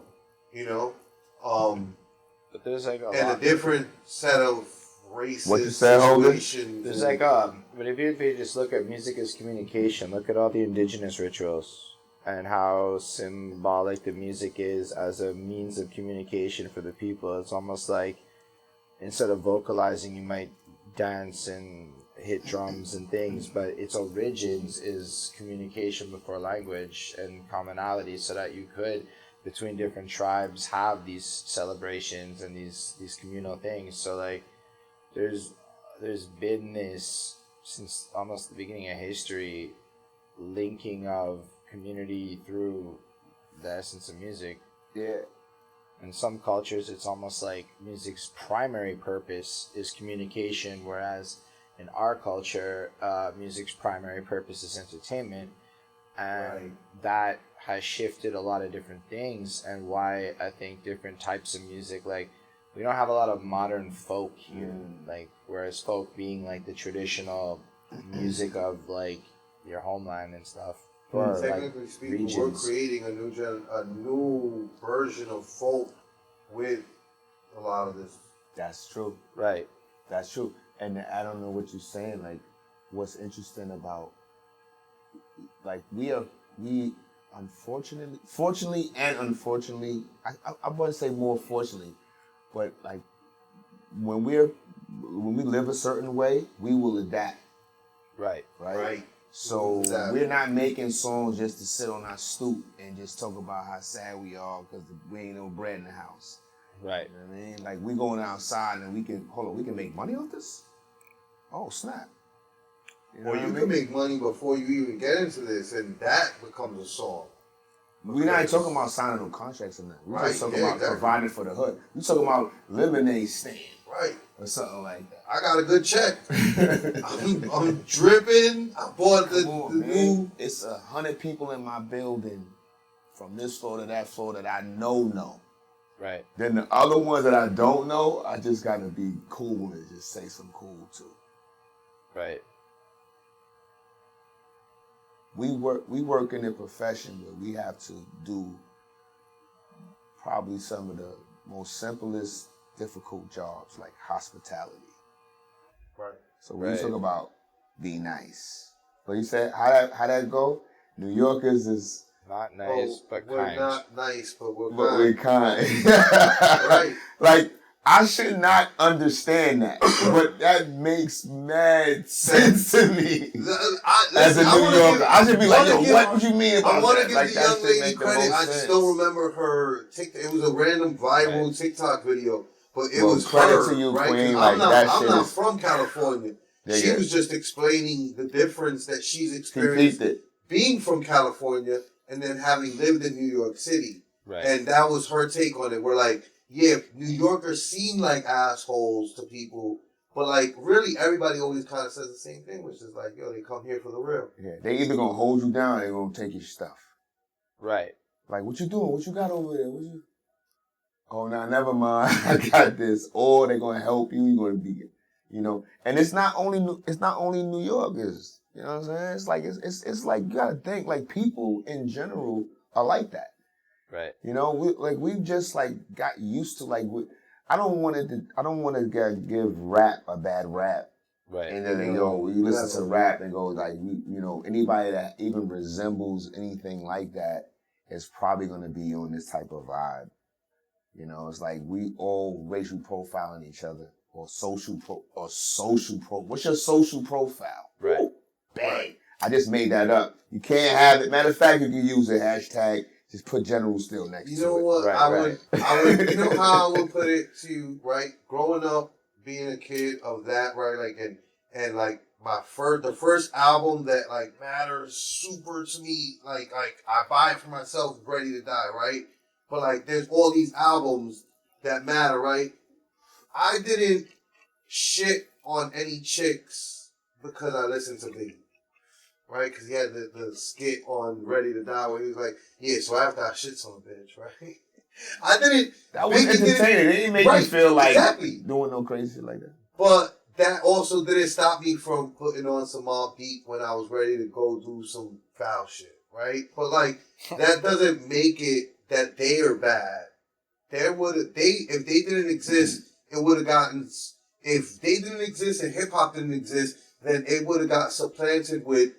You gotta fight for your right to party or something else. You know what I mean? Like something that's got more of a high energy.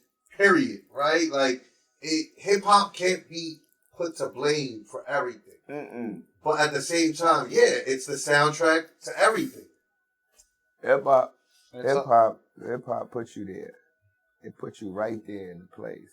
You know, like all the other music, like. I think about the shit that my pops played, and, you know, I had to look at him and listen to music. Like, the music, it's like watching TV. Because you watching his character, and you listening to the music, and the music go with the character's mood. Right. You know? And your mind is just drawing the story to it. You know? And this music is allowing. Can you imagine watching a movie with no music to it? That shit would be nuts. It's crazy. It's weird. Well, it would have to be really impeccable writing for you to get through it without no sound in there. Right. Right. You know? So it's like we get to go walk down the street and hear sirens and people talking and, you know, that's music, bro. Right. Right. True facts. Yeah, honestly, I watched that Björk movie where she walks around and hears a bunch of sounds in the city and like just turns them into songs and shit. And I was like, oh, say word, really? If you listen to like the subway, it's gonna chung chung, chung chung. And if you like really flip that, you can build a beat in your head around all the different ambient noises and shit that you hear. This is what you do. You do it anyway. Before you get to the studio, you do it. You doing it. You just don't know you doing it. Right. But it's in there. It's in your pulse. It's true facts. It's true facts. I started realizing at one point I was recording in Jersey City an album, and it was without a vehicle, right? I did not own a vehicle, and so my journey was like, okay, train to the path to the bus, and it was like, nah. By the time I was realizing by the time I got to the studio off the bus in Jersey City, my mood was shot. My mood was shot. My energy was gone. I gave too much energy to the world. I was like, nah, I gotta I gotta shorten this. I gotta get off this path train and jump in a cab. You know what I'm saying? I can't further make my situation more giving my energy to everybody and all that fucking. You know what I mean? Yeah. But even then, like, it's like, it takes a lot of energy to travel an hour and a half in a direction. I'm not saying it's not worth doing, but, you know, you might be a little more efficient if you can make the route a little more efficient. Listen, this is the thing about New York City, man. Like, an hour and a half is like 15 minutes, man.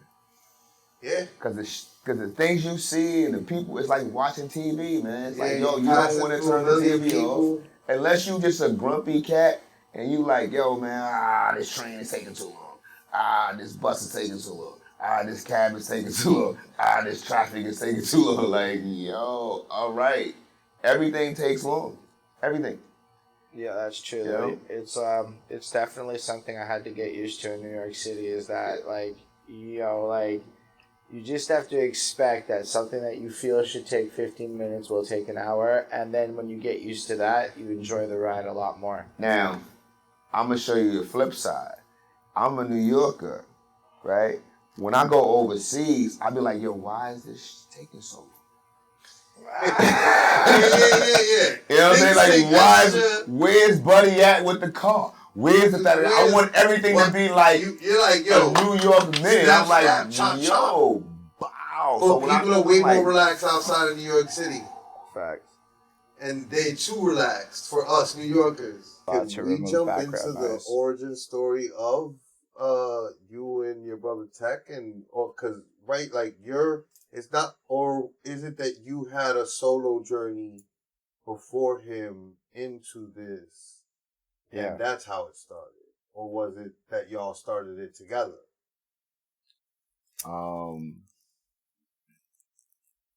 I started rapping before Smif-N-Wessun, as you know it. I was rhyming with a brother named Chase, and it's all this taking place in high school. Like prior to that, you know, if anything I did rap wise, it was just messing around.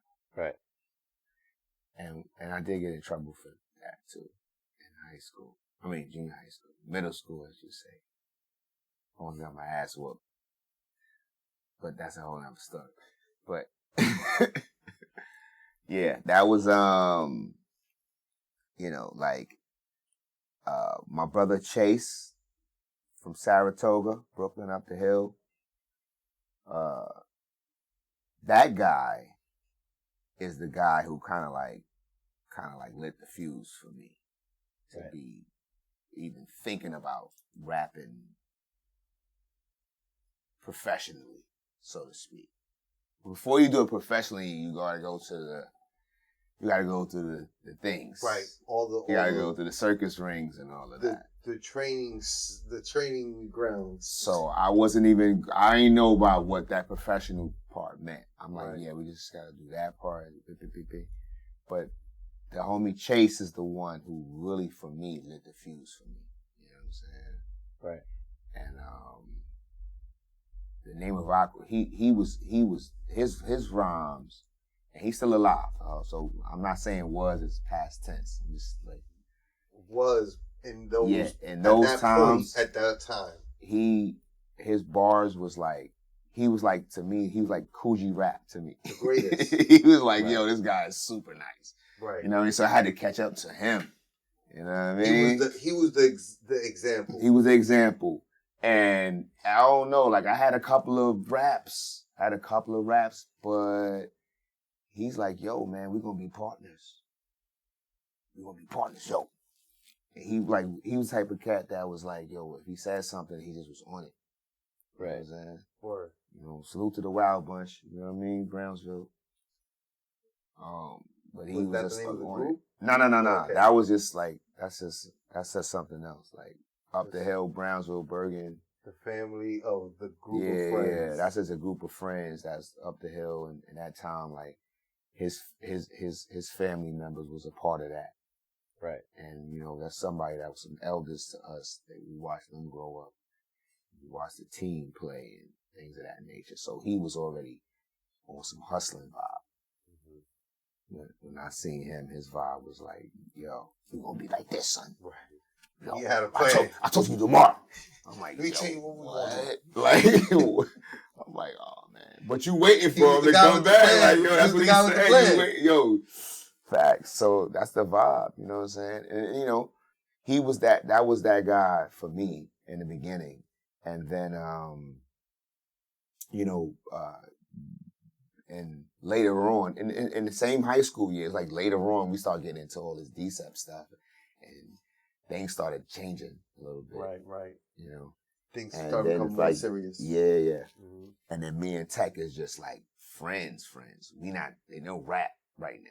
We're not doing none of that. It's like, I'm still dibbling, but ain't nobody making no money of it. So it's like we doing crazy stuff in the streets and stuff.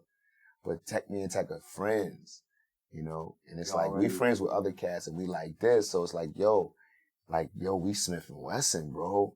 That's us, bro. Like, yo, we gonna be a rap group, bro. Word. That's that's how we talking to each other. Like, we gonna be a rap. It was an equal amount of like, we gonna be a rap Either group. one of y'all were like a more leg in. Yeah, y'all were like, just talking with each other like, this is what we gonna do. Right. Respectfully, cats knew I was rapping and I was doing that already, but I wasn't like, you know, I wasn't big mind on campus.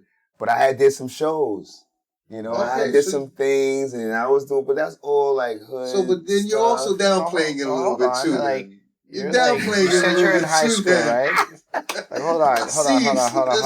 I know what you're doing. You said you're in high school and you're already doing shows enough. Yeah, because if you're doing shows, you're not doing shows. I'm speeding. I'm mixing and matching because in high school, you know, high school was rough. I mean, you know, high school was none of that shit. I mean, after that, it's like, okay, you know, I got left back too, by the way, because at that point, it's like I was just doing too much street stuff.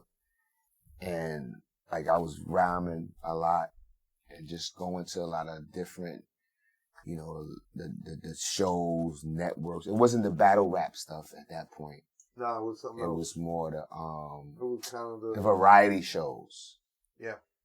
One of the variety shows that I went to was Ron Alexander's show. And like, you know, it's like performing and you stand in front of the camera. It was wild, corny. But you get exposure. It was the only ways that we knew at the time, right? So like standing in front of the camera was like, there was no other examples. It wasn't like Steven Spielberg was volunteering to like direct the variety show. I ain't banging on no variety shows. And then with Spike Lee and all the people who are doing right, like all the people that come from our culture are doing these things in a simplistic way. There was no reason for us to look at it frowned upon. That was the gold standard back then. It's just that times change and we're like, okay, we didn't have to. Variety shows got such a bad rap because you always got somebody singing or dancing to some really crappy music. Right. Because it's like, yo, what are the standards for a variety show? Once you say variety, it's like, yo, anything can go in here, right? There's talent level can get over through the roof, or it could be over here, like, what? Back over there somewhere. What are we doing? Yeah. Let's just clap for her. Yeah. I mean, like, bless her soul. It does also give you practice. Which is absolutely. Part of it where, like, absolutely. Sometimes maybe it's the only option you have when you're 14 and you don't want to have the bad rap of variety show keeping you from doing it because, you don't know who's in the crowd. Enough people have been like, I hit the variety show and I met the beat maker that, and this type of shit happens. So, like, in this case, exposure is legitimate because you don't know who you're getting exposed to, especially when you're young. And young people pay attention. You might actually get bigger crowds at a high school variety show than you might get at a dive bar trying to rap and perform at an open mic. I think in reality, like, I mean, it goes both ways, right? Like, exposure, they say bad press, good press, deep press, good press. Right. If you in this game, I mean, you don't have to just lean towards the bad press, but you don't have to like whisk away the bad press or the press that doesn't suit you or doesn't look fitting. Like, I like to be real when I'm talking to people. I like for them to see the reality. Right. The different aspects. I don't look at me and go, yo, you supposed to do this. And one time I met a fan, he like, yo, 50 Cent? You know, I met him before, but I don't be like hanging out with him. Like, you think all the rappers over there be just kicking it like that? Like right. And some people probably do be thinking that. So you gotta go, yo. Like it's a sports club where everybody comes and hangs out together. So when you see 50, what y'all be talking about? Son, that new album. This is where I just kick don't some think, of those runs for I me. don't think people realize how big New York is, because in some cities, that is literally what it is. No, the entire rap scene is but all that's rappers. fine because that's fantasizing, and that's great. It's great to have a fantasy. But what's even more exciting is that now we're sitting here talking, and we can talk about reality, and I can go, nah, fam, yo, check it out. It's like you and I talking right here. It's simple, but it's not that simple. Right. You know what I mean? And then you can go, wow, you can give this guy or this female an option to go, all right, instead of me thinking like my head is on the ceiling and I'm going, all right, I can just look at a person as a person. Right. You know what I mean? And they're like, all right, this is a person who got a true, say, a high status or whatever, but I still don't got to be all tripped out like that. Right. Right. You know what I'm saying? So that shit is exciting to me because it's like a different language, bro. You know, like why we don't, everybody supposed to understand that at the same time, no. Right. When you get it, you get it. Those who You know what I mean? Those who do. The duty of a civilized person is to see civilization uncivilized. That's the blessing, though, of living in this era, right? Is that we have more access to being able to pass down so that if you don't get it now, hopefully you get it later, you know? We have access. Yeah. Motherfuckers say up in the Bronx where the people are fresh. You heard that. You heard the culture just drizzling down, right? And you had cats in Brooklyn doing, and whatever you was doing in your crib and all of that, and that mix and that motion just went like, poof. Mm-hmm. Right. There wasn't nobody that stood on the podium saying, this is about to happen and everybody needs to pay attention. It just organically birthed out of this, I guess, this necessity of people needed this. Right. Right. It became the movement of an era, of eras. It became a movement of forget about a movement, right? Because the rock era was what existed before hip hop, right? So like between the 50s to like the 70s was rock era, and then or to the 80s, and then 90s on has been the hip hop era. Yeah. Well, the thing about hip hop is the only music that incorporates every other music, every other genre. Absolutely. Right. So hip hop does not discriminate. Yeah. We rap over everything. It doesn't matter what you got. When you see a black dude doing country music, you go like, word? Son do country music? You call that country. Like you call that blues. You call that jazz. We gonna rap over it. I'm gonna rap over it. The best part, too. You can't. Whatever the beat is hitting, I want to rap over that. Right? You cannot not love hip hop. Right. It's too much. It's too diverse. You know, like you put a difference, everything like what, and then it's like, wow. You know, we've done so much with hip hop that it's like, what is it now? That's a big question.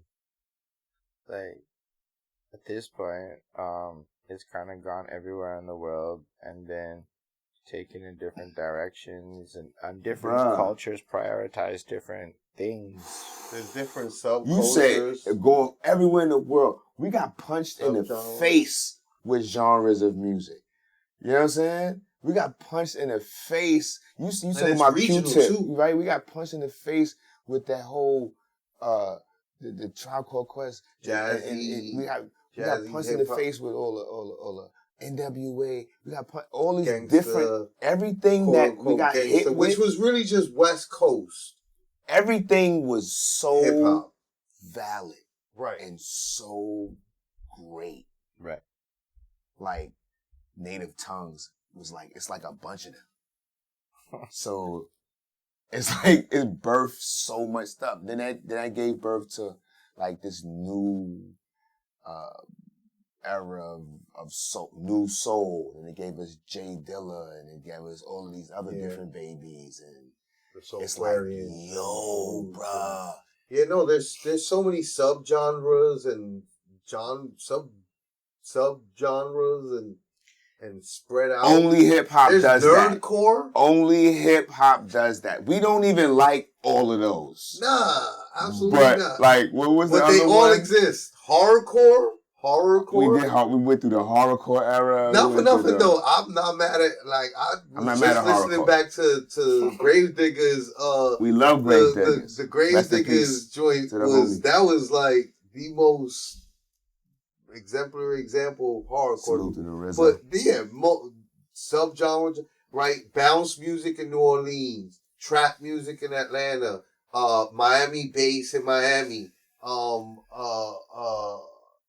every chopped and screw coming out of Houston, Texas, right? The G-Funk coming out of LA versus the sound that would come out of the Bay, which was, they were both very West Coast, but very distinctly different, you know? Yeah. Those are all subgenres, essentially. Hip hop has gave us a lot of land to work with. You know, I think we got to be careful when we start looking at the babies, the young ones, and going, all right, because now everybody drilling, and you know, it's no way to like differentiate that, because you know, when we talking about, like when you say the message is talking about the times, right? Broken glass everywhere. You know, prison on the just don't care. And you talking about what you're seeing and what you're around. And, you know, it's different versions of that. It's different intensities of that. Different artists do. How you say the levels start going up a little bit more depending on the poet and depending on the pain. Right. Depending on delivery and things of that nature. I think hip hop allowed us to do all of those, all of that. There's no cap on that. There's no version of saying like, all right, everybody needs to just do this type of thing and we're all gonna be cool. Like if we all was native tongues, that would be like, nah. Nah, it wouldn't like work. If we, you know, it took the diversity of all the different, you know. Everything needed we needed Terror Squad. You know what I'm saying? Mm-hmm. We need Naughty by Nature. Mm-hmm. You know what I'm saying? We needed a lot of these different artists and these groups to show us that whatever we thinking about, we can do. Because each one also is teaching the people behind them from where they're from. So when you say all those people, like, yeah, it's all New York City, but it's like, no, these are very specific neighborhoods, and they're influencing that neighborhood. The way that you guys influenced your neighborhood, the way Fat Joe influenced the South Bronx, the way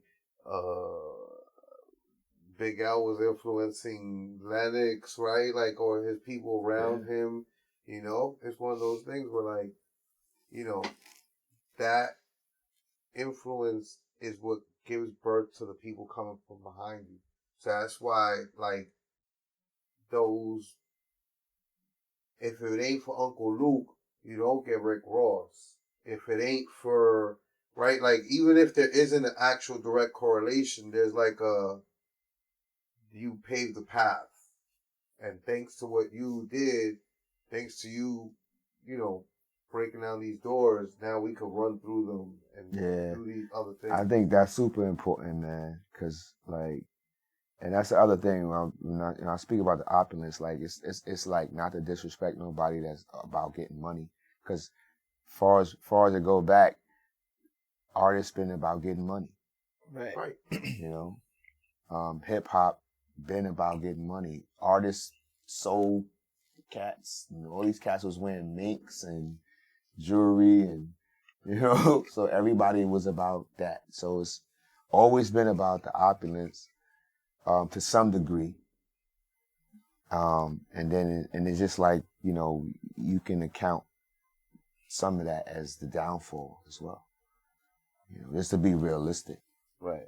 Yeah. You know, like their creativity that's not what that is. But if you got access to a bunch of this shit, then it's possibly you can go fucking over the top. And next thing you know, you just like, bang. We lost a lot of people. Right. To that shit. You know what I'm saying? And you want to call it like just a chance of fate or something like that. Like, you know, lifestyle will push you to the limit. You know, that's another part of it. So it's like, I'm grateful to have a conversation where I'm able to talk about what I learned from listening to music as a kid. Right. And not when my life started as General Steele. Because I'm not General Steele. You know what I'm saying? Right. I'm my father's son. I'm Smiley's son. Darrell Anthony Yates Jr. Right. You know what I'm saying? So it's like, becoming General Steele, it took me a moment to get to that guy. For that to make sense enough for me to now say it to other people. Right. With the authority and with the confidence. The authority that it requires for them to believe it now. Exactly. You know? Right. So. Yo, thank you though for that. Because that's exactly what that was. That's you just brought it full circle right there. Like that's exactly what it is. This is exactly what our goal was always, is to be able to spark the conversation around all the other things that matter, which is not really always, you know, like I said, really what made me fuck with him and respect him was that it was like, yo, I never have gotten to talk about my mother and my father in an interview, because we so caught up with, you know, if it ain't one thing, right? Like if it isn't me talking about all these battle rap things or all these typical things, that it's like stupid questions, like I said, like about like, would you go on Love and Hip Hop? When did you fall in love with hip hop? Which is just like, bro, we all watch Brown Sugar. What are you doing? You know, and it would become really redundant for me, right?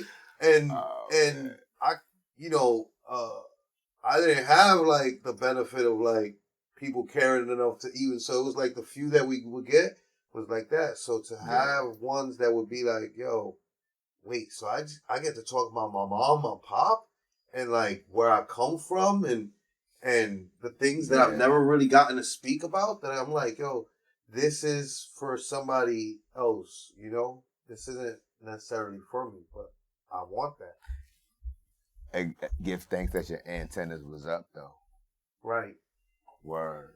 I mean, I just look at it like, artists get really weird when they get asked a lot of questions directly, and like low key, people will just answer all the questions without being asked. Like, like when it goes like, you know, the way it would normally go, like people just kind of answer, when did I start falling in love with hip hop? When did I start? Because that's just part of your story. So if we're talking about high school and elementary school, you're going to start dropping all the little nuggets of how you fell in love with hip hop. because chances are it happened in these certain phases of your life, and all the different peripheries are there, and usually it's going to be some friend or a parent or somebody like that, so you don't have to go like ask it so direct. When we put this out, right, we do it through video on We taking a commercial break right now. we do it on video It's on raw. YouTube. It's raw, right? But we also drop audio on Spotify of the interview, Yeah. Okay. and we put together like a playlist of like the music that you talk about in the interview. So it's like you're walking through a life journey of the music that influenced a person through to the music that they made, and then end the playlist with like the interview, right? That's the audio, hot. the interview, the video of the interview on YouTube.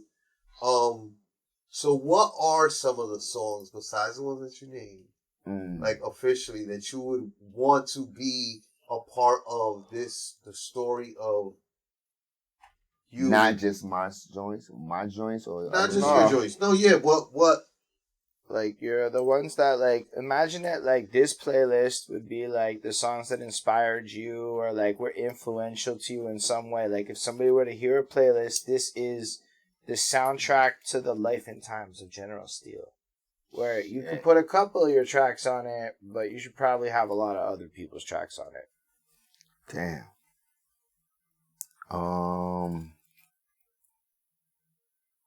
That's crazy, man.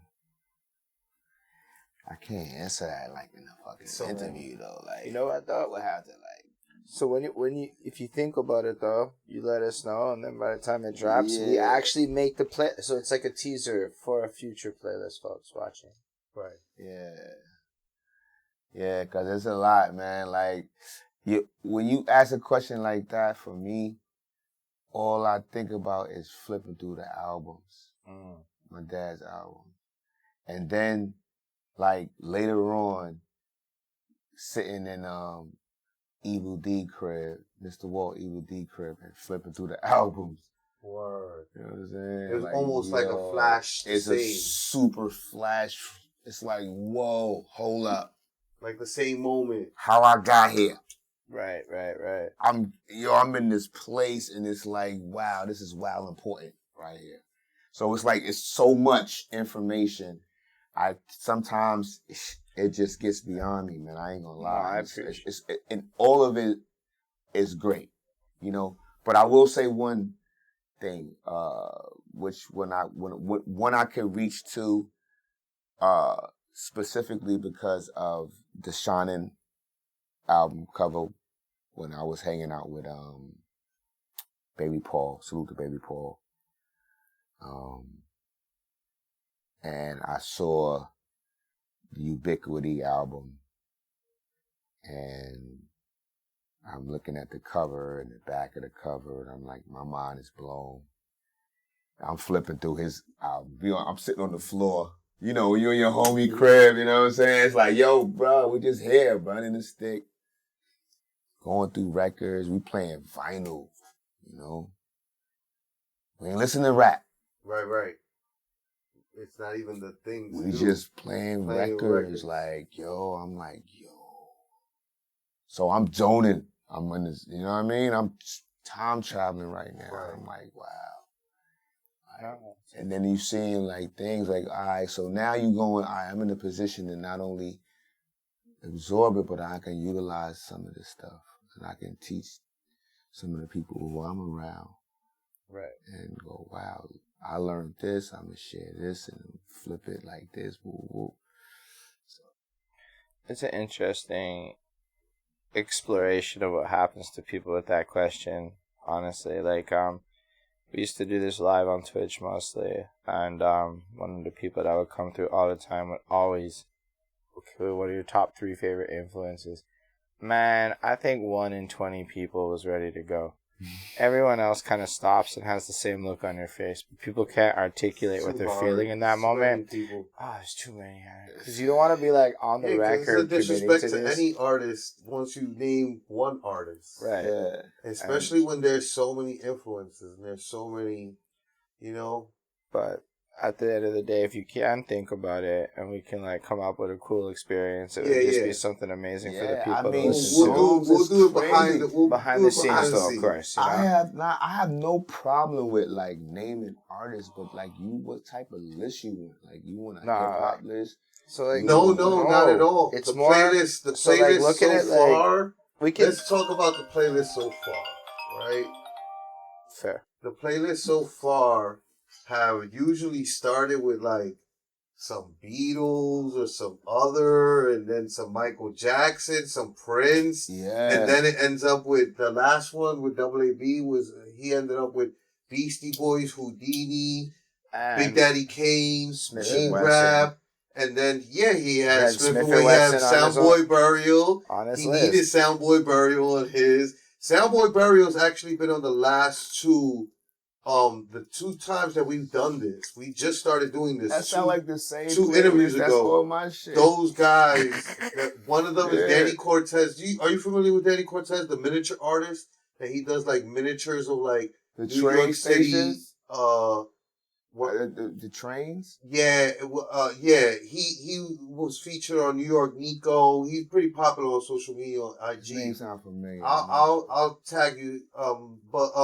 He essentially had you got Soundboy Burial, and then literally the guy right after him, AA.B, also wanted Soundboy Burial in there. So it was like the 2 times that we finally started doing this thing that we started talking about because we were getting so much information with people's music that we were like, we should put together a playlist of the music that they're talking about. So that, like, fuck genres, fuck eras, it's just the music that influenced your life. Yeah, right? Like, think about it, think of it like, start the, what's the childhood joints that stand out?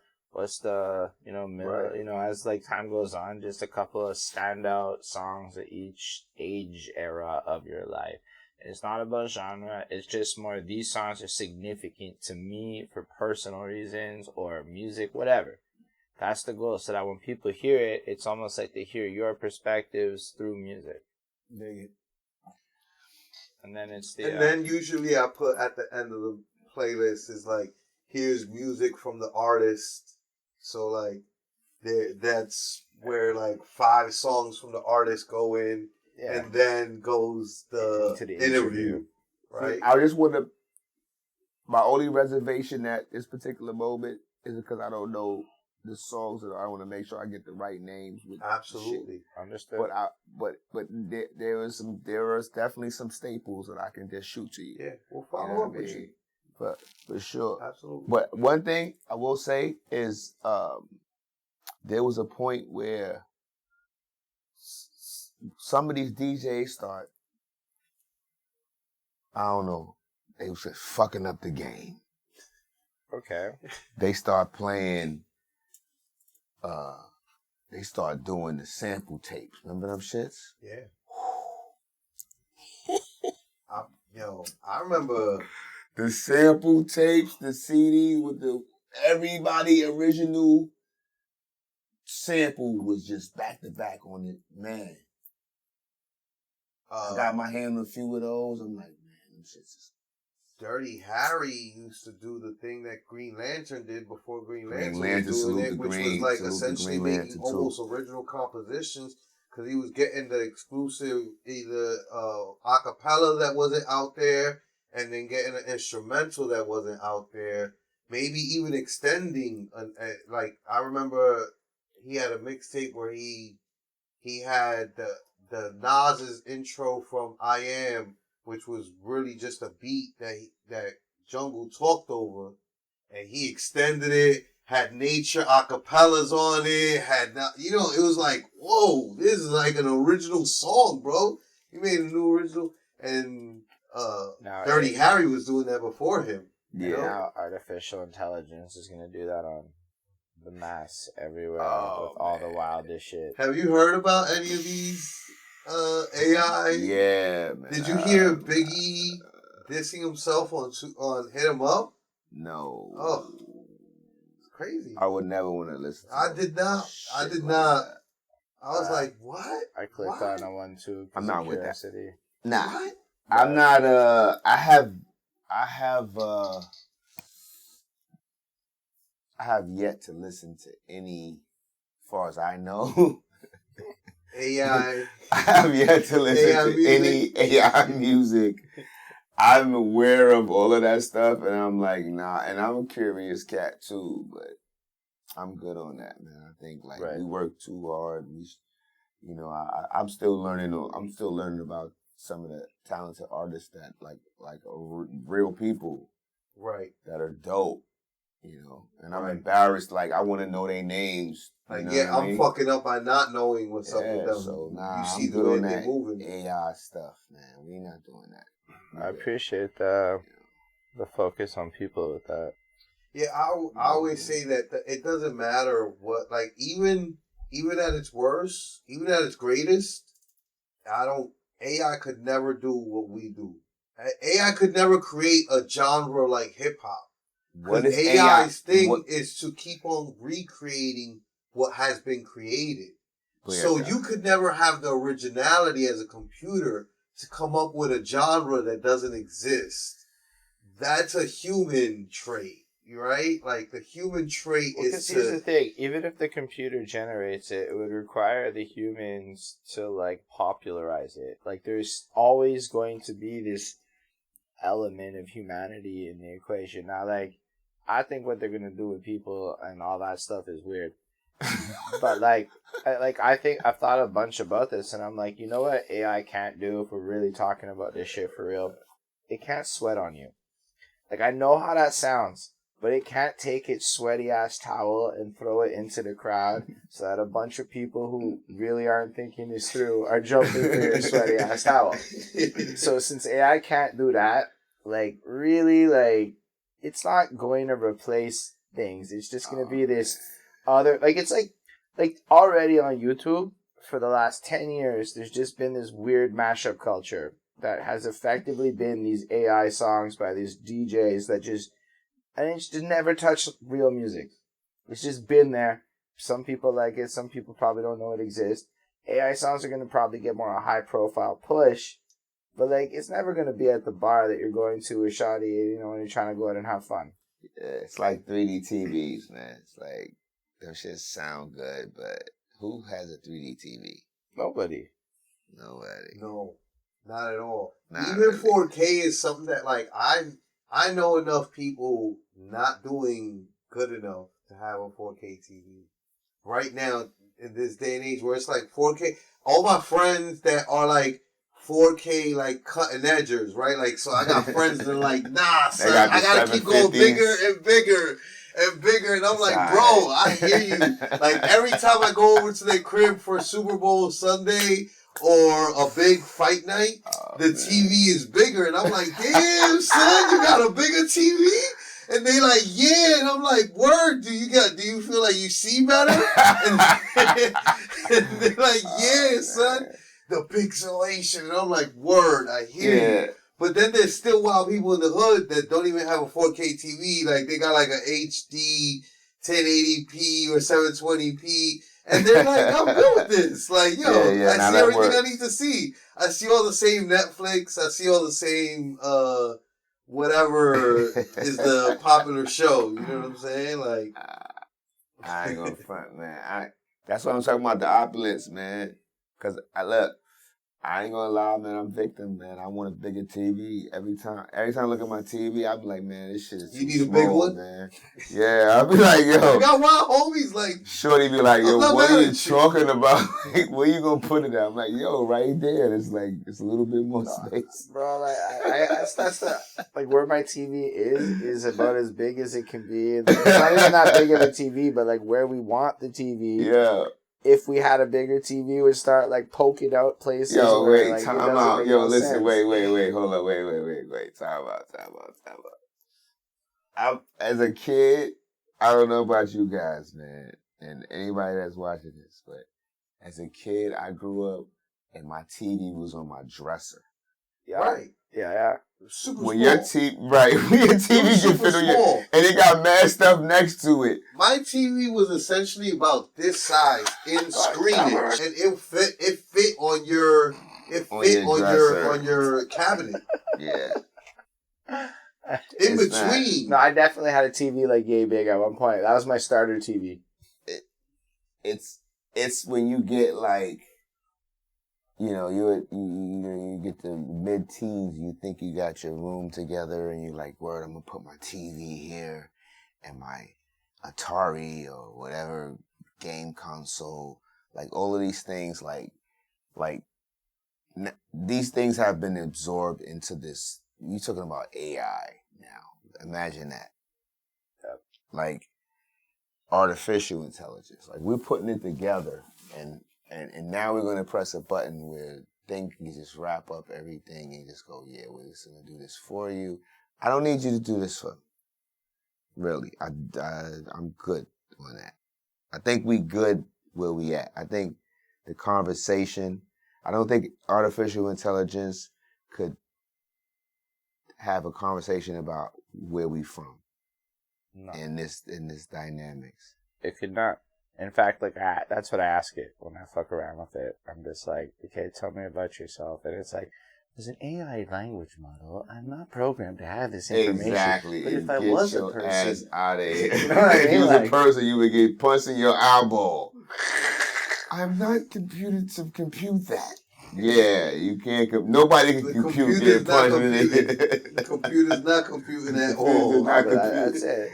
Yeah, Yeah. but you gotta love like the push, the drive to even like imitate humans. Like humans are dope. Like what we should do is just get to know each other more. You know, this is what I learned from being able to go out in the world. You know, like and hip hop allows me to do that. You know, I'm not a translator. I'm not a teacher or this wild, crazy professional guy. But music and just my interest and my love for it. You are, though. You're an ambassador. Right. So you can say all of that. You can say that. But initially, It was just rapping. Right. Yeah. Give thanks, though. You know what I mean? But, I'm going, you're right, every opportunity is a chance to learn another language or learn more about language, about communication. About people. About like, people, yeah. Culture, and yeah. Like we all have like patterns of our lives and stuff, so it's like we talk to everybody about their childhood and the early parts, and while everybody's story is different, there are these like commonalities. Like there is a good chance that whatever the fuck you wanted to do when you was 5 is what you're doing when you're 50 in some capacity or another. It might be a little hobby. It might be like even just something you watch on YouTube. But there's some like connection, you know, to the stuff that you loved when you were little. And that's almost everybody I've ever talked to about this kind of stuff. Mm-hmm. So it's interesting too, because you can learn from all of this stuff. You watch like how other people's successes and failures play, and it's like reading a book, but like in real life. And instead of just seeing what the author put, you can just be like, okay, but let's talk about that little part a little bit more. And it's like fucking fire to me, because you can't get that like just from an AI or even social media is weird. Like I find chatting like a superficial version of this, and it just doesn't connect the same. I feel like none of it. Listen, I socialize. I've coming through battle rap and having such a like not right, like we're not looked at like, oh, the high. It took a while for it to get there to where it's at now, where we're looked at with the reverence of like, oh, almost the same thing as like the guys that are on the radio, right? But like having come up, communicating with all the fans, having your failures, your high moments, your low moments, all in the public eye. There's no hiding, right? There's no like, oh, you're too good for, no. It's like, yo, I'm communicating with everybody, all good. You know what I mean? Like, there's no, It's crazy that you even, oddly enough, because I understand what you're saying, but every dude that rap watch that shit. Like all the rappers watch the battle rap. I know. So whether it's not, I know it. Why is it not? Right. Whatever. Yeah. It's like I don't take that personally at all, right? But there is a thing it's like that a exists weird dynamic. and Like, that's how it's It looked at. makes total sense to me, though, right? Because I didn't get into battle rap until I met this guy, and he's like, here's your first interview, one of your first ones. Iron Solomon, have fun, go Google. Deadass. I know who the fuck Iron Solomon was. Iron Solomon's, yeah, Didn't know who he was. The beast. At all. Not at all.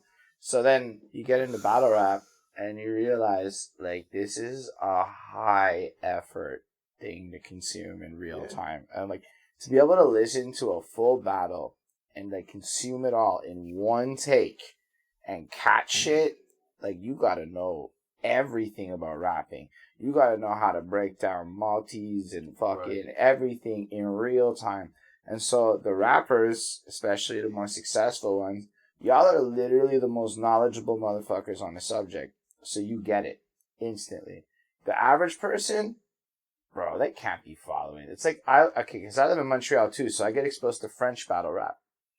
I don't speak French well enough to understand jokes To and enjoy humor. French battle So rap. to me, it's just French guys talking French at each other. I know they're really good. And when there's subtitles and I can, like, read along, I can then it's easier for me to catch the bars and shit. But, like, it's like that for the average person hearing battle rap. They're like, okay, they're rapping good, but, like, okay. And they don't get it. That's real. None of the things you appreciate. It just makes it exciting. Like, yo, of course, like, sometimes I listen to music that's, artists from different countries. I don't understand the language. But, I can listen to the intensity. And it's like, yeah, I feel like I can understand them. Like, I might not know what they're talking about, but I feel like I can understand them. I feel like if I listen to this long enough, I'm probably gonna know exactly what they're talking about. Mm-hmm. And I feel that, and I'm like, maybe sometimes maybe that's the same thing when people go to to Smif-N-Wessun shows. It's like there's no liner notes with lyrics in our albums. We don't even do that anymore. Everybody's trying to save paper. It's just like. And that was from that era, and even then in that era, it wasn't on every album, right? Like, but we loved liner notes, man. Yeah. Can you remember when some of the albums really had that? Like, if you still I got any album, CD or vinyl that still got that, you like, that's worth a lot of money right there. I have a couple at home.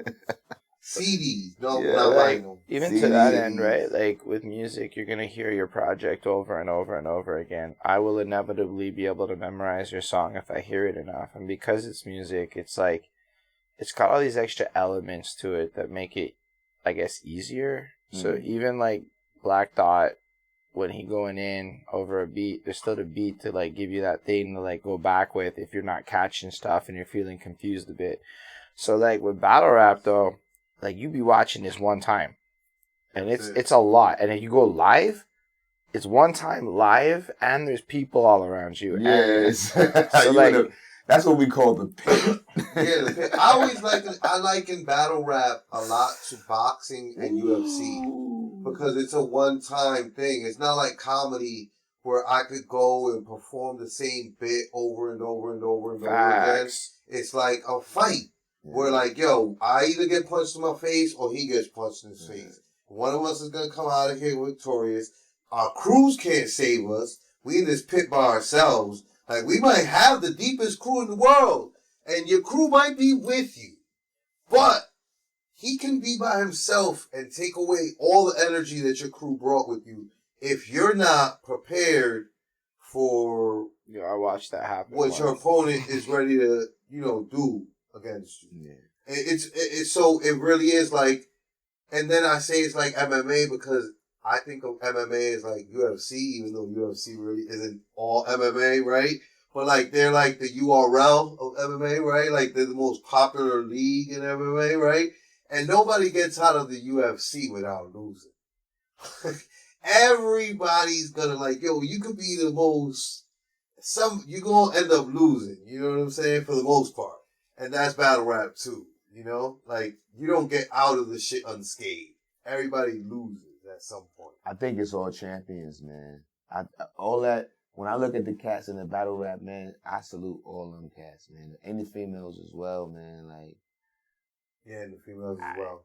Like, to be able, like you said, like, to be able to do that, like, of course, in real time, and, like, to memorize certain things. Like, it's a couple of people who I've watched do that. Like, I've seen Rock This Monster do that sometimes. I've seen BBS Rebel do some of that. And I'm like, man, I don't want that gig. You know what I'm saying? Like, it's a lot of writing. So it's like when you talk about reverence, Right, it's like, I know what yo, you mean. it's great. Like, Rock judged 2 of my battles. yeah, yo. So he's a monster. He's a monster for real, for real. Yeah, like, he's like, a super monster. He's super like monster. he loves that. He Right. loves to watch it and study and like, yeah. So yeah, I like how son did that with the word, the double entendre. Like, he'd be watching that like a scientist. I'm like, yo, he's in his home. That's his backyard. See, that's what I mean. Super, like, high effort, like, thing to be a fan of. Like, and it's a beautiful thing to be a fan of. But even sports, like, I tried, one time I got really into hockey, but I was obsessed. Like, you gotta follow the news. It's like, it's a serious, to me, like, sports is a time commitment. And if you're not willing to make that time commitment, you're not really following sports. You're just watching games here and there. Yeah. You're not in the know. You don't understand what's happening in the current. Hip hop is not like that because hip hop is everywhere. Right. Context. So it's like you are in that. Right. You on a train, you hearing something, you wherever you at walking around. You can't escape hip hop right now. You cannot. You know, all the it's moms not. are on board. The fucking grocery stores are on board. I done seen like Arby's, I think, has a rap song or something like. Nah, it's the 50th anniversary, so or the 50th anniversary, so like That's why you think it those is? things. Well, no, they're announcing it as the 50th anniversary, right? So corporations are looking to I ain't jump gonna into lie. I'm it the sorry, way probably call you a corporations wizard, jump man. into. I got the fucking munchies, man. You ain't got like. We don't, but you know what? I There's a was- Coochie Frito spot down the block. I got some food over there, but we're gonna take a fucking break soon. I need to fucking munch or Yeah, something. absolutely. I'm like, yo, this. I'm Listen, thinking about all different kind of fucking munchies right now. I just want There's- some donuts. there's a- or there's a- something. Let's just run this because this would be like an excellent TikToky moment. What is General Steele's favorite munchie moment? Like right now, what would you eat if you could? Oh man. Oh.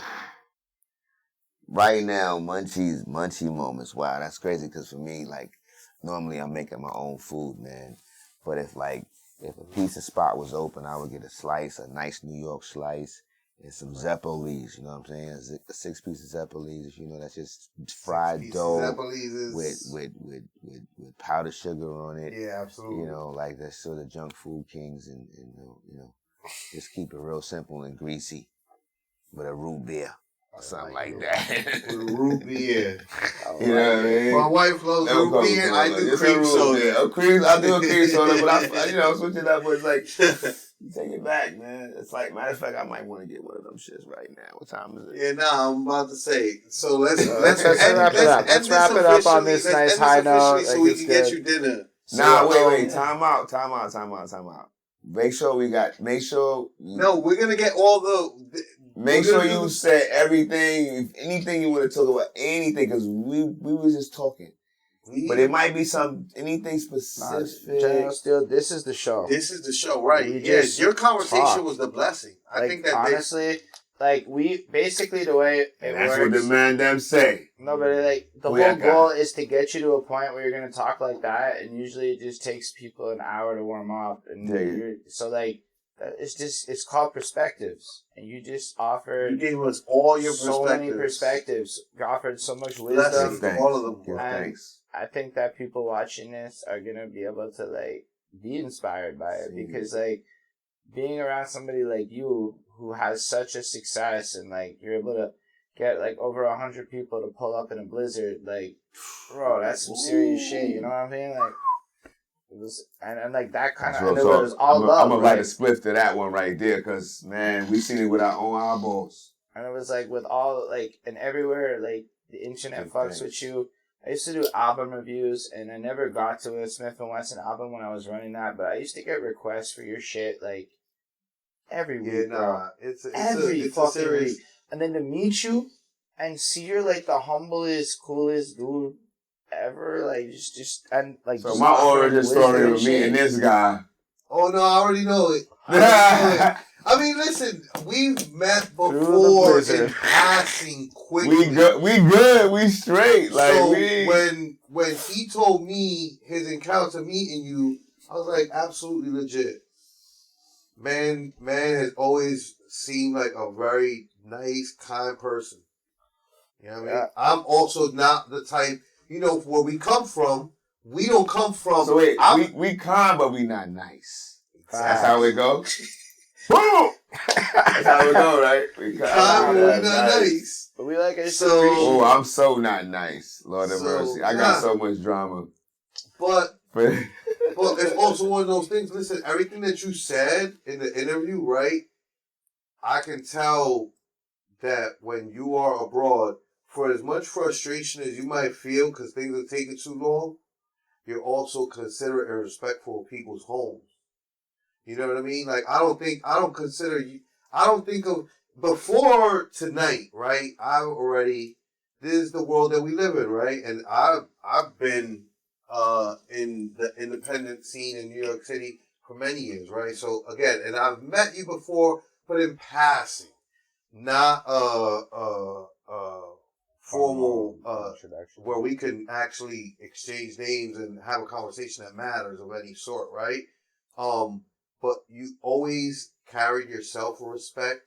You always were. Give thanks. That's a reputation that is preceding you. Give thanks. You know what I'm saying? So that's like, it don't matter that we kind, not nice. You don't gotta be nice when you're kind. Let's be you know what I mean? I'd rather you be kind than for you to be nice. Because nice is a little fake. You know what I mean?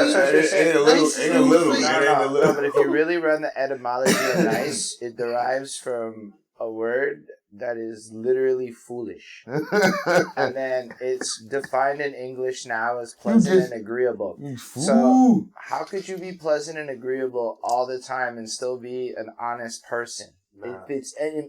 You contradict themselves. So you can have moments that are nice. In fact, your kindness creates nice moments, but it's not like a prerequisite to being a human. But it makes sense though, right? When you think about when people say, be nice. Mm-hmm. This is like a charge, right? It's like you can say some real stuff. And it's like, all right, whatever you're saying is like, put that away. Be nice. 9 times out of 10, when I've been told to be nice, it's because somebody's being delicate about me being truthful. Right. I have. It's be pleasant and agreeable. Like, that's what be nice means. If there's no other definition, that's the whole thing on Google when you Google the fucking word. Like, there's nothing else. There's no wiggle room here. Nice means pleasant and agreeable. So when you're rapping nice, it's pleasant and agreeable, which is why they say be nice in that regard. I have the liberty and the freedom to say what the fuck I want to say. And if people don't like it, they don't gotta listen. Which is great. So I'm not here to be nice and agreeable. Right?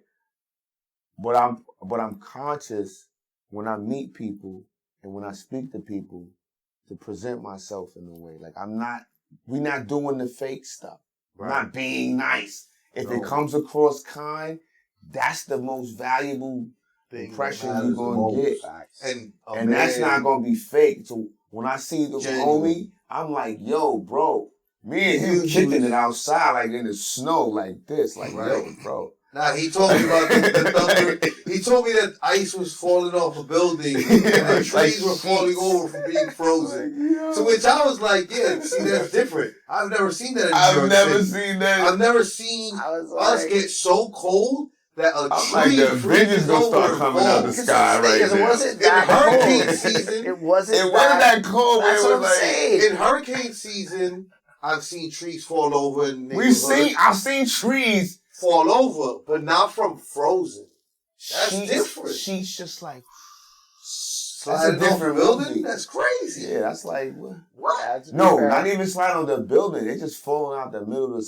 I mean, they probably coming off off the top, but the way just coming down, it's like It a really whole was like sheet that. of ice just. It was really like that.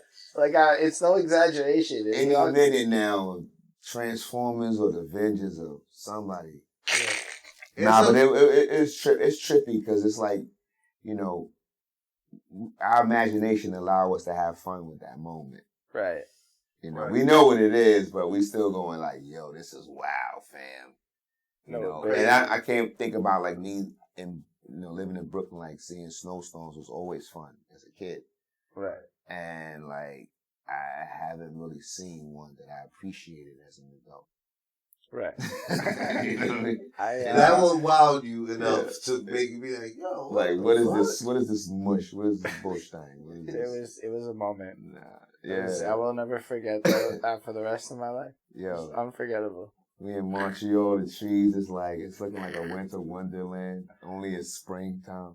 It was like, Y'all gotta understand, April 5th. And it's April 5th, and the week before, it was, I don't know how to do you this was in Fahrenheit, rollerblading and but skating it outside. was like 60 Yo. or some shit. Right? It's Like, getting crazy in the Northeast, for real. I remember those days. My birthday's the 19th, so I remember those days specifically, like, where I was just like, bro, wait, it what? was like, because you gotta understand, like, why was it nice? like warm? the day before you're in Why like was a it tank nice top and- and shit, and then the next thing you know, the trees is falling over, and Yeah. you're like, and then there's no power for 2 days, and you're like, Right, Yeah, see, he was- that part. and then yeah, he you guys was like talking getting, online, and I was like, bro, you living in a third world country. I've been to Montreal. What's happening in Montreal, bro? Like, nah, this cannot be. it's and then Because he was like, because first it was the power, and then what was it that happened? just multiple power He outages. had a couple issues happen. It was like And I power was starting outage to worry after. for Montreal. I was like, Montreal became a third world country. And we just got Goddamn. there. Like, Because it wasn't just that; it was just a lot of power outages and things like that. And you're like, hold on, like and it's like New York doesn't have power outages. I'm like, I googled it; it does. it does. I'm like, to be fair, it does. But We have. he's like, Multiple I haven't had a times. blackout since Once in my 2006. lifetime. He's like, I'm like, Oh my I have to God. fact check Yeah, this. like, Sometimes New Yorkers, when way they talk over there. about New York, you're like, let me fact check this New York fact that a New Yorker is telling me. You should do that. You should.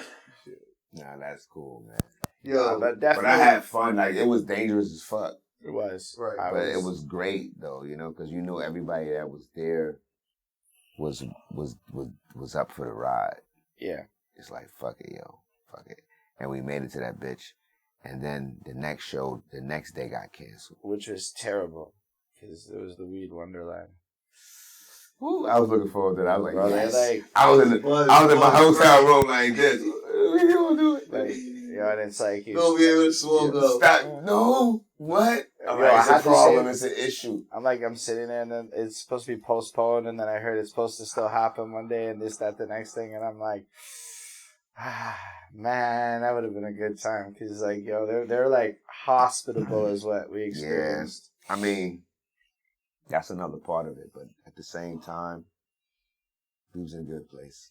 Yeah, it was fun. And like we're downtown where it wasn't the miserable powder outage. Oh, and it's downtown awfulness. Montreal? No, they were downtown. We were Yeah. downtown, No, I know and- not. But you. it was still people that didn't have power. No, of course. But Yeah. downtown's always gonna have power. Yeah. Like you guys were okay. You you guys were alright.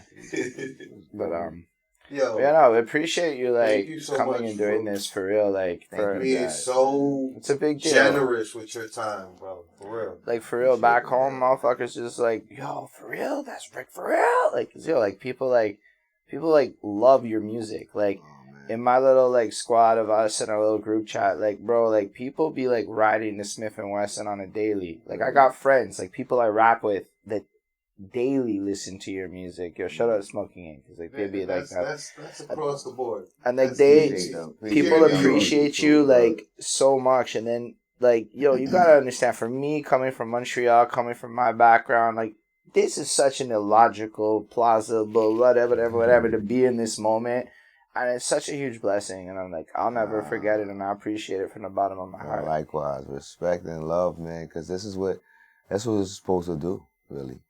You know, We say like 360 degrees back home. True say we're talking about our own journey. Right. But along our journey, we meet people along our journey that help us to be more complete and whole. You know? Right. So it's like, man, I think about the younger years when you just gunning. Right. You don't give a fuck about me. Nobody. You just like, all right, whatever was popping, where the shorties at, what the woo doing. Mm-hmm. You know what I'm saying? It's like, then it's like, all right, at some point, you're like, damn, you start meeting people like, all right, you remember me in 1999? Like, what? Son, I was wild. I was wilding. I wasn't remembering. Nah, I was wilding. Fam, nah. You had to be close, like, nah. Yeah. No, I can empathize actually because I remember wilding in the late 90s, right? That's my, and forget it. Yeah. I was fucking, stay saying it like, it's yo. a blessing I met you when I did. Nah, but this is the thing, like, we're learning how to document our stuff. Because other than that, like, I don't know, maybe you guys watch Wild Style, you know? Like, you got all these different documentaries about hip-hop and graffiti and breakdancing, and, like, you tap into... I remember watching a documentary about hip-hop when I was in France. Right. Like, I wasn't watching that in my crib, but...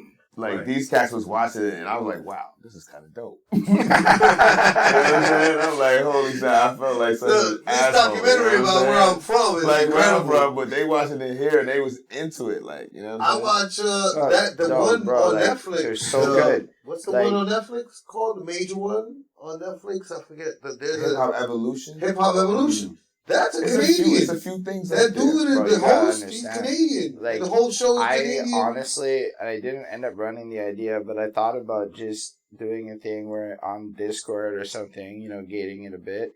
People pay $5 to be in the club, and then I rent some fucking documentary on hip hop, and we watch it once a week.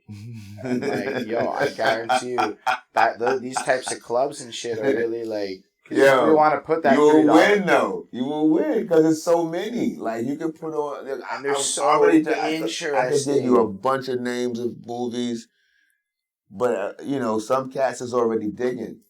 You know, some people are already digging, and they know they got their own history books. They're like, nah, I already know that. I already got that. I already did that. The thing.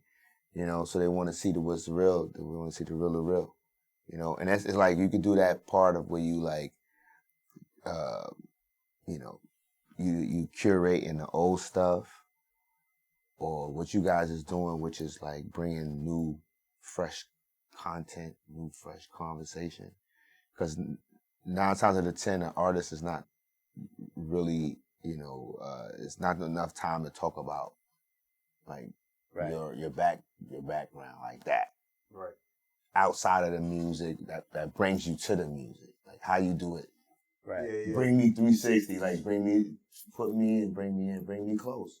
Right. Let me get a little cyber hug to the people that, you know what I mean? Right. All that other stuff. Other than that, we just talk to them. We just talking at them. Right. Yeah, I do this, I do that. Yo, by the way, buy my stuff, and I'm coming out with the new, like, listen. Whatever I'm coming out with. There'll be space and time for that. Yeah, we'll get in the space and time for that. Sure. But I feel like definitely this is what we, right? Like, this is what's always been missing. It's like a little bit of a personal touch. Yeah. Salute to you, brothers. Salute to you, brothers. Thank you so much again for you being so generous with your time. It really is a blessing, and we really do appreciate it. It's like hours. Yes, no, absolutely. Big blessing, man. And we're going to end it here. We're going to catch the promo, and then we're going to get you some food. Facts. So, yo, just to do the proper closing, thank y'all for watching this too, because really without you, there's no show. We appreciate y'all coming through, so make sure to comment to let us know what you think. You know, make sure. That's his camera. I'm like, wait. Do it one time. Do it one time for this camera. Hold on. Like, where's the show, bro? We're going to do the real plugs after. Thank y'all for watching. Patreon.com/perspective. Spelt is the channel below if you want to give that money and all that shit. I know that, I guess that's the camera. I don't know where the fuck this I'm looking. one would be it. That's where I'm looking. bear with us, okay? We're learning and growing. I'm listening. Right here. Relax. Appreciate everyone. Amazing things. Links in description. General Steele and shit. I love this ad-libbing. Fucking, I don't know, bro. Live long and prosper, everyone. This is fucking great. Littyyy Podcast. Littyyy Podcast.